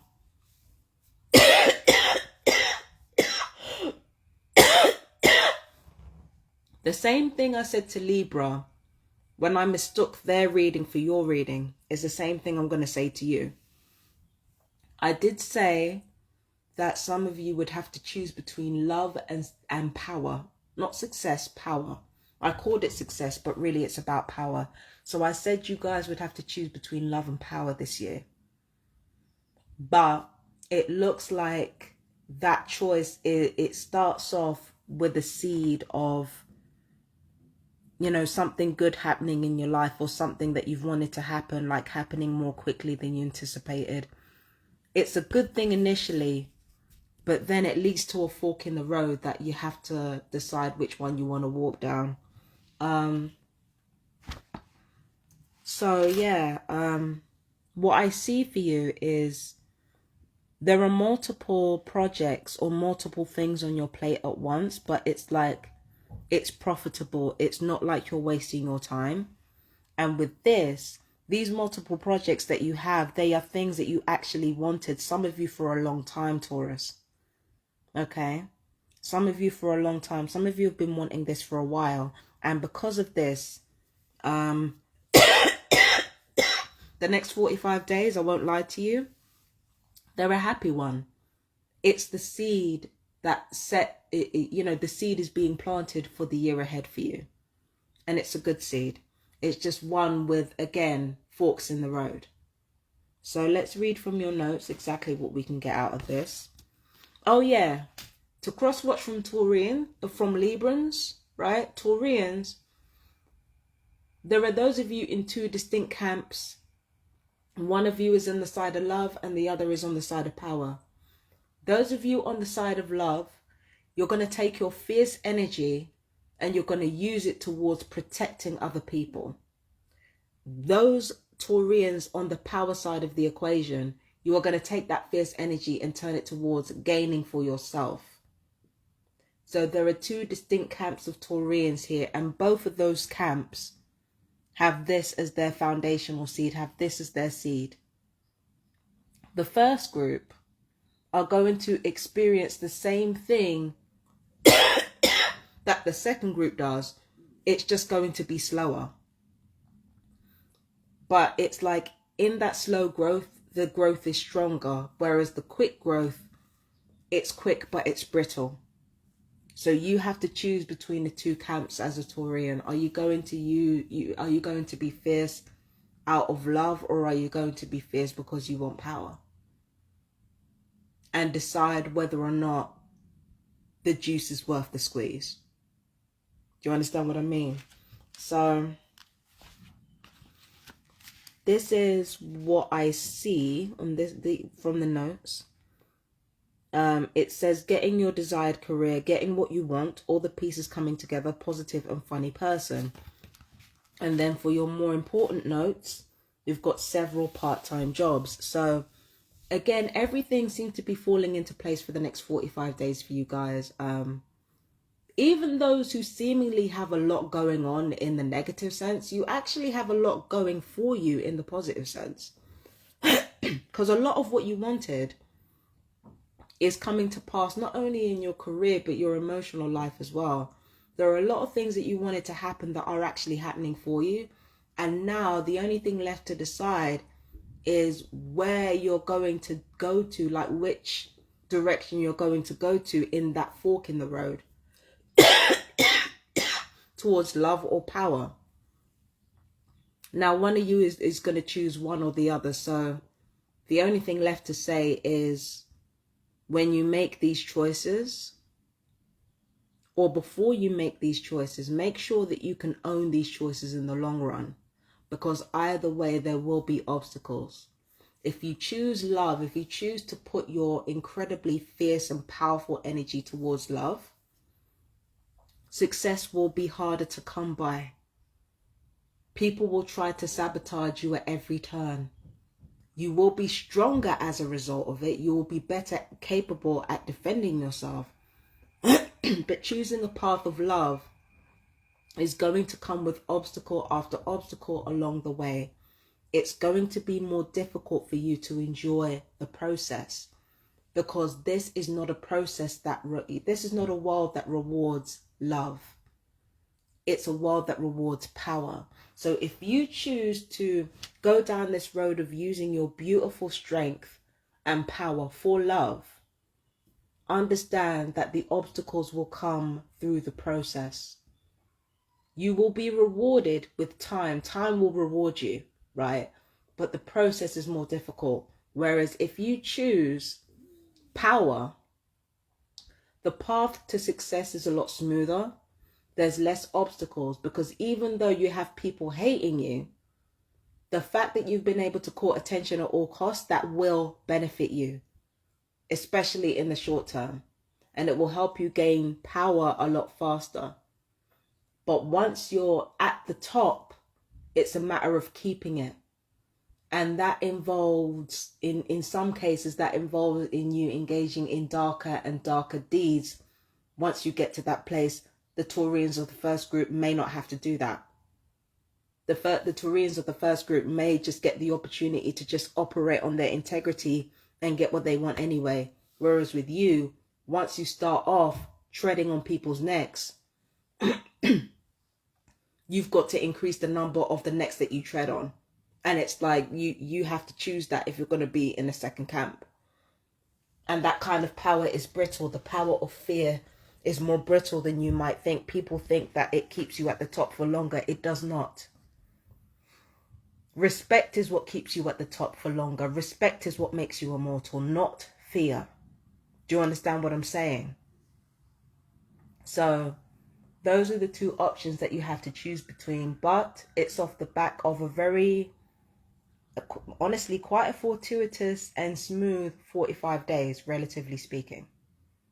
Yeah, so you got some big decisions to make, my darling. You got some big decisions to make, Taurus. So that was for Taurus. That was for Kritika, Rohini, and Mrigashira. Thank you, Taurus. Hold on.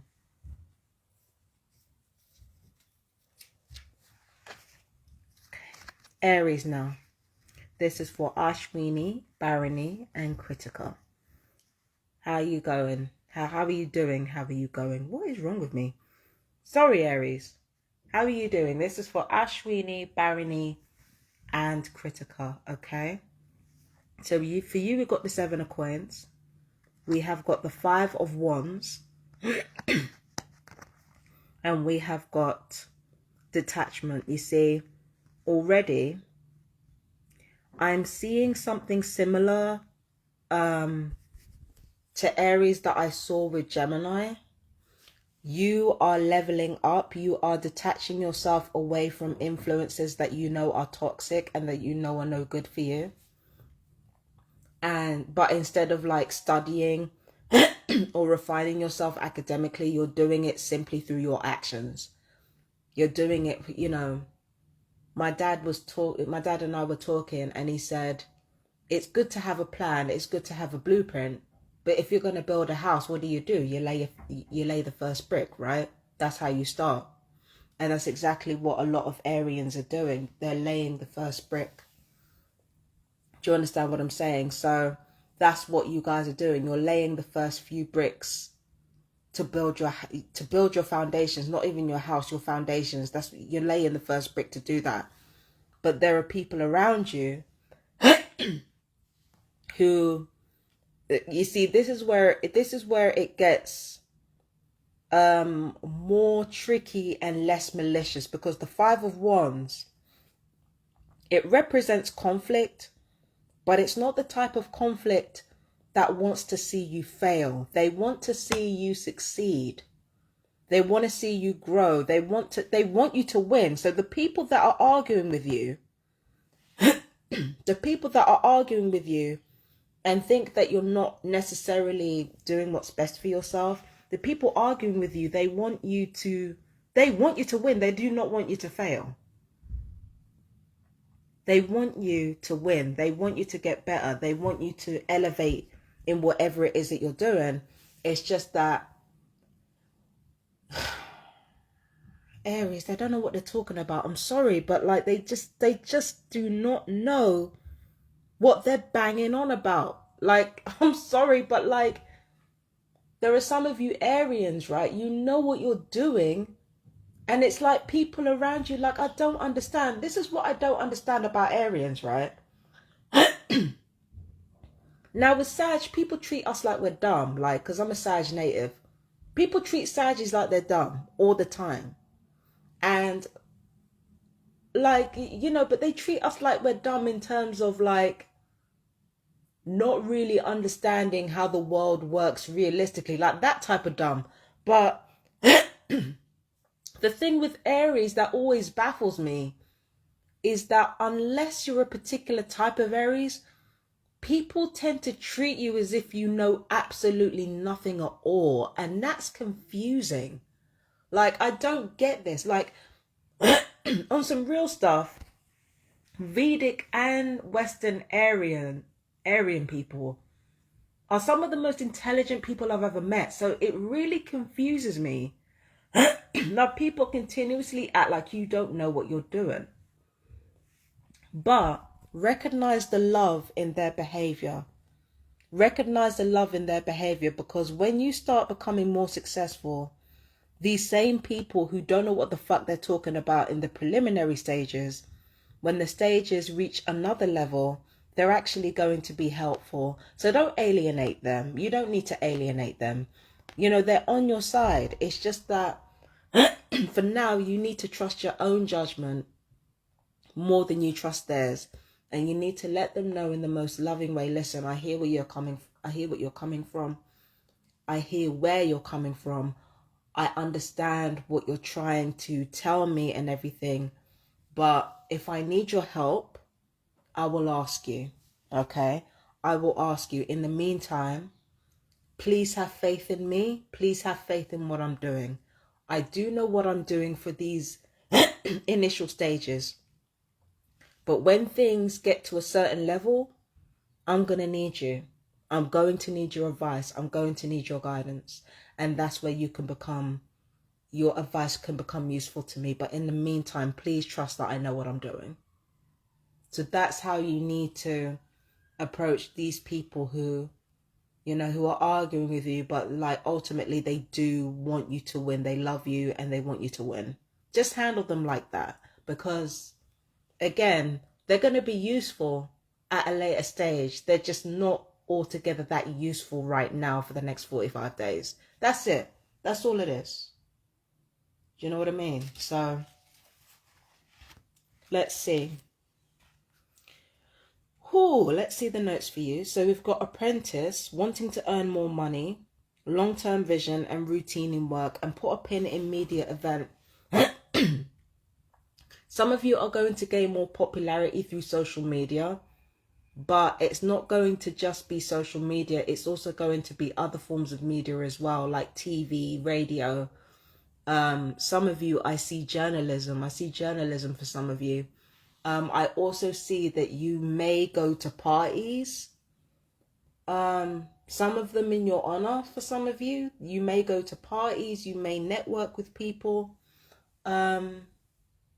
Speaking of which, the reason why I brought up the practicalities of these two cards is because the houses that you need to focus on for the next 45 days are going to be your 6th and your 9th. But typical Aries, you're already way ahead of the curve, and you did not need me to tell you that. You did not need me to tell you that emphasis needs to be on your work and your informal experiences or your informal education. You did not need me. You did not need me to tell you that.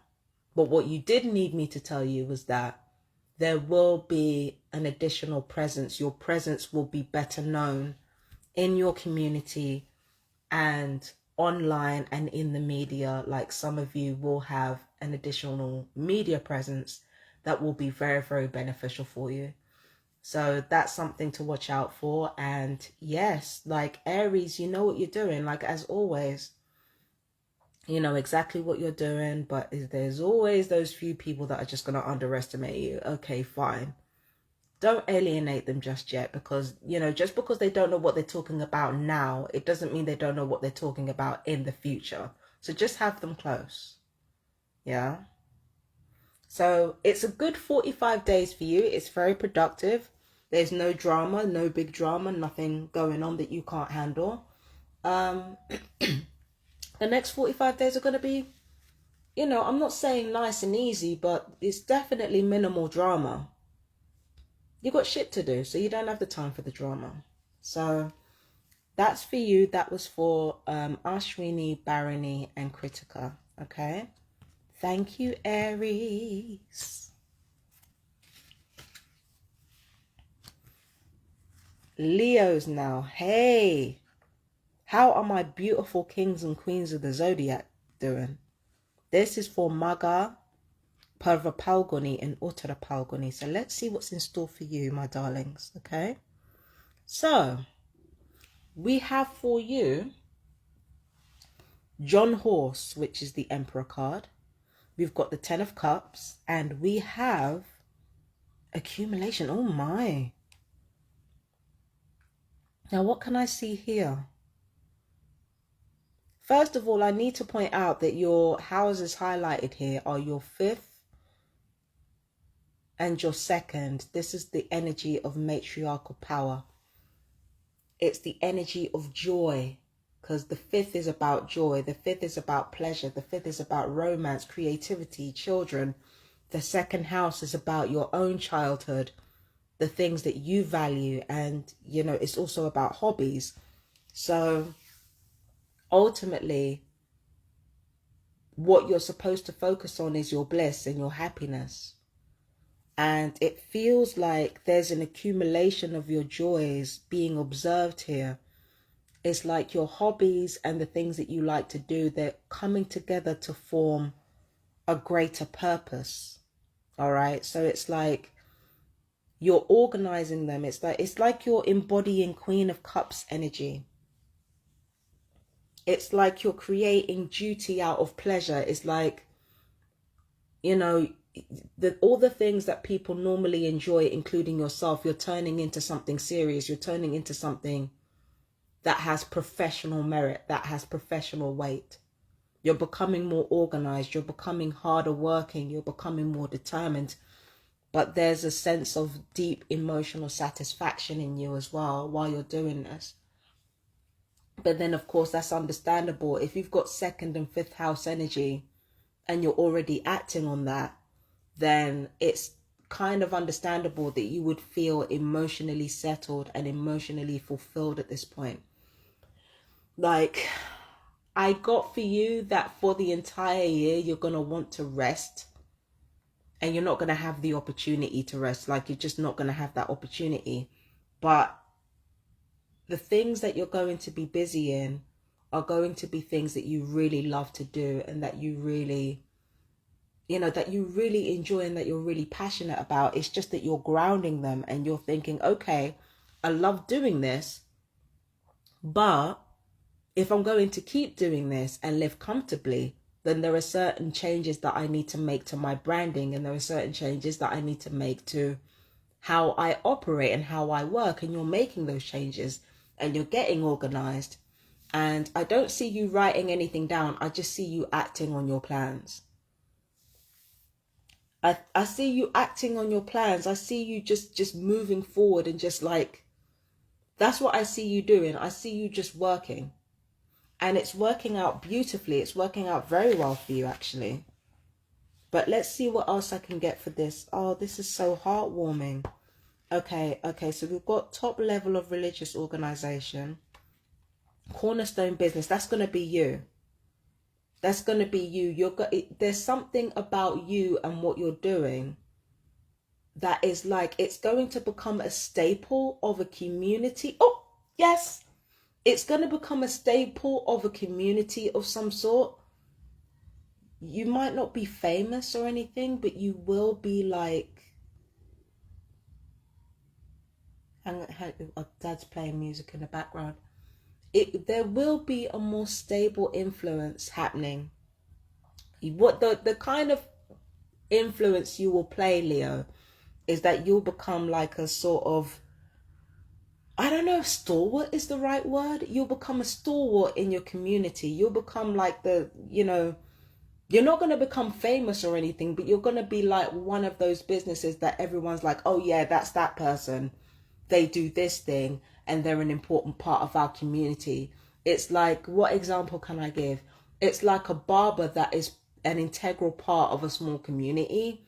They're not famous or anything. They're not famous in the wider sense, but because they're loved by everybody in the community, they're always well fed. Do you understand what I mean? They're always well fed. Their bills are always paid, and they get really, really good clients. Like some of them really like lucrative clients, but they're just not famous, right? And I feel like that's going to be you for the next 45 days.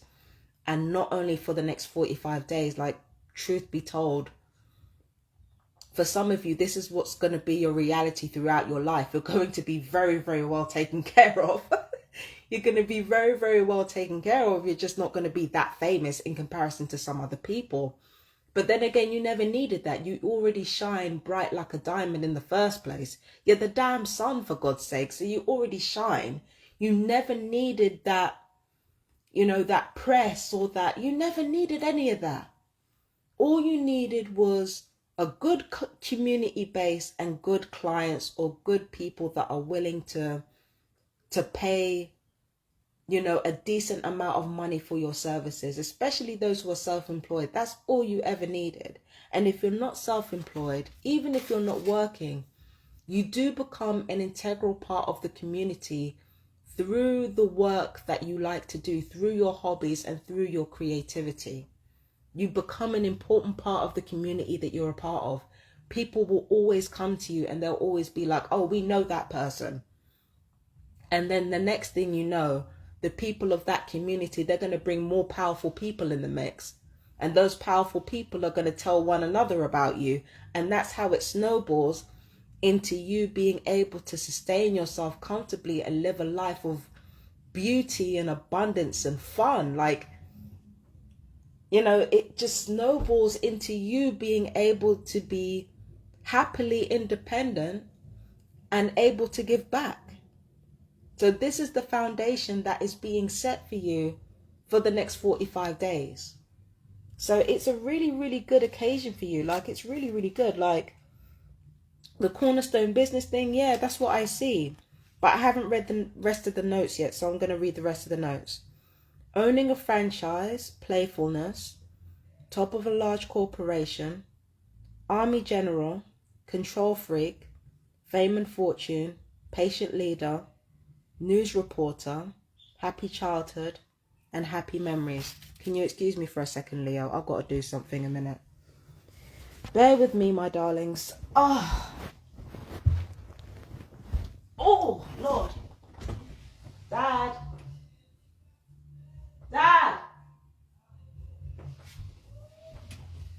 Daddy. Can you turn it down just a little bit? I'm still filming.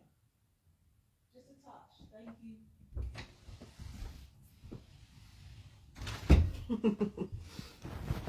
Sorry. Oh. Sorry.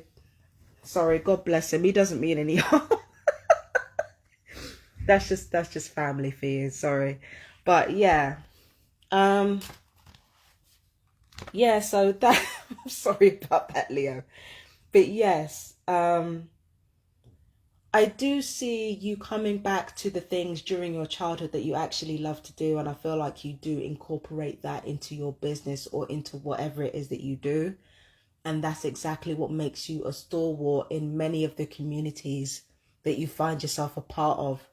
Because they're going to be like, oh yeah, that's that person. That's what they do. Instead, it's, you know, but in your case, it's going to make you some money. It's not just going to be like, you know, oh yeah, that's that person. You're not going to be just getting by on respect and accolades. You're like, it's like, there is some monetary reward involved. There is some material reward involved. Yeah. So you're not going to be struggling and just having people hype you up. Like, it's good. Luckily for you, Leo, the foundation that is being set is going to be it's going to be a lot more fortunate and fortuitous than that. And I'm very, very happy to say that for you. Yeah. And I do see you feeling more fulfilled, like, but it's not a shallow type of fulfillment. It's subtle, but it feels like a longer lasting sort of contentment rather than just shallow, like, oh yeah, everything's great. Like, It's not shallow. It's a deep-seated emotional satisfaction with self. It's deep-seated. It's deep-rooted. And I see that happening for you for the next 45 days. And, you know, I did see for the nodal shift that you are going to have that type of power and have that type of range with different people for the next 18 months at least. So it's a very good 45 days for you. It really is. It's lovely. And there are material abundance to enjoy as well as a result of all the work that you've done so far. So that's going to be fun. You know what I mean? So yeah, that's beautiful. And patient leader, that's you. Yeah. People are going to come to you because they know that you'll be able to lead them without being overbearing, which is wonderful, you know. So that was for Leo. That was for Maga, Purva Palguni, and Uttara Palguni. Thank you so much, Leo. I love you so much. Bye-bye.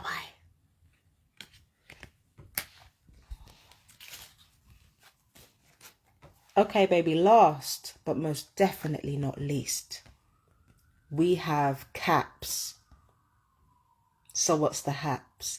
This is for Uttara Ashada, Shravana, and Dhanishta. Okay, so we've got the Four of Wands, which is the Four of Sticks here. We've got the Six of Cups, and we have lust.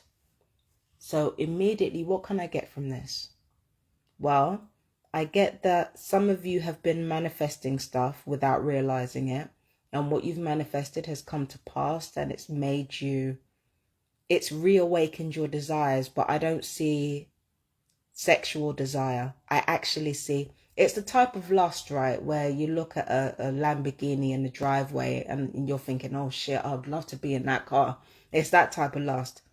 So it's like you gaining what you've been working really, really hard to get has turned your eye towards greater rewards that you want to generate in your own life, right? So, you know, you have your eyes on the prize ambition wise, but you're being called home. If not emotionally, then physically. You're being called home because there are things in your life emotionally that you need to iron out before you can proceed forward with the business stuff or the career stuff. Your houses being highlighted are your 9th and your 12th. That's, you know, spiritual intelligence. So your spiritual life really needs to take priority for the next 45 days. And you need to connect with your bloodline as well. You need to connect with your original family, connect with the people who birthed you, connect with the people who formed an important part of your, you know, your formative years. And the reason why you need to reconnect with them is because there's about to be a huge change happening with regards to your family. Not as big as mine, obviously, but there is going to be a big change invariably for a lot of Capricorns when it comes to their personal lives. And that change is spiritually guided rather than anything that your original family chose. So, speaking of which, the notes that I've got for you are original family, nostalgia, living in the past, and birthday party. And then for your most important notes, we've got architecture. You might be called home because there's something to do with property that needs to be looked over, or investment in property, or renting property. Some of you need a new home to go to, so you're looking back towards your family home for ideas or something. You're not going to be moving back to your family house, by the way. That's not what I see for you. I don't see you moving back to your family house. But what I do see you doing is taking inspiration from your childhood and incorporating that into your life now with all the stuff that you know. And I feel like you connecting with your original family, it will reconnect you with the side of yourself that you really need in order to move forward in love. Because like I said before, you want to focus on your career this year. You want to focus on being on your grind, but unfortunately, Spirit has different plans for you. Spirit wants you to focus on love. It wants you to focus on romance. It wants you to focus on, you know, how you can attract what you want in your life emotionally rather than just working hard for the sake of it. So that's why you're being called home. It's so that you can create a home for yourself and the people that you love or fall in love with. You're creating a world. Like when you get involved with a romantic relationship, you are world building together. That's why it's so important to choose your partners carefully, because the type of partner that you choose in your life, it dictates what kind of world you want to create for yourself. Do you understand what I mean? When you're single, you have to world build, because you have to world build based on your ethical code. And then you've got to have a relationship that comes in that falls in line with those ethics, that maybe brings different skills or different background experience to the table, but essentially it's the same ethical code. Like you're working together to build worlds based upon those laws that you built with your own ethical codes that you share. Like, do you understand what I'm saying? So it's like you're world building. When you build your love, you build your world, and that world is important for you to fulfill your ambitions with. That's why I say this year, it's important that you do what Spirit advises you to do and focus on love. And Spirit needs to be listened to by you for the next 45 days. You need to listen to Spirit. You need to listen to what it has to say. So, you know, I'm sorry to break it to you, Cappy, but unfortunately, you know, as much as this world wants you to be like, work, work, work, work, work, work, work, especially with the way our governments are kind of fucking with our money deliberately. Like they want us to be focused on work all the time. But unfortunately, human beings don't work like that. And they're about to find out when AI comes around that even AI and robots ain't gonna work like that either. So like, I'm sorry, but you know, your emotional life has to take priority at this point. You've done well, you've worked hard, you've done everything that you need to do, and you have your eyes on the prize for your next ambition, but you can't have that ambition without that foundation of love first in your case. So that's why your spiritual life is calling you home. So I think that's it for, oh, sorry, my finger is in the way. So that's it for Cappy. That was for Uttara Ashada, Shravana, and Danishta. I love you so much, Cappy. You've got this. Take care. Bye-bye.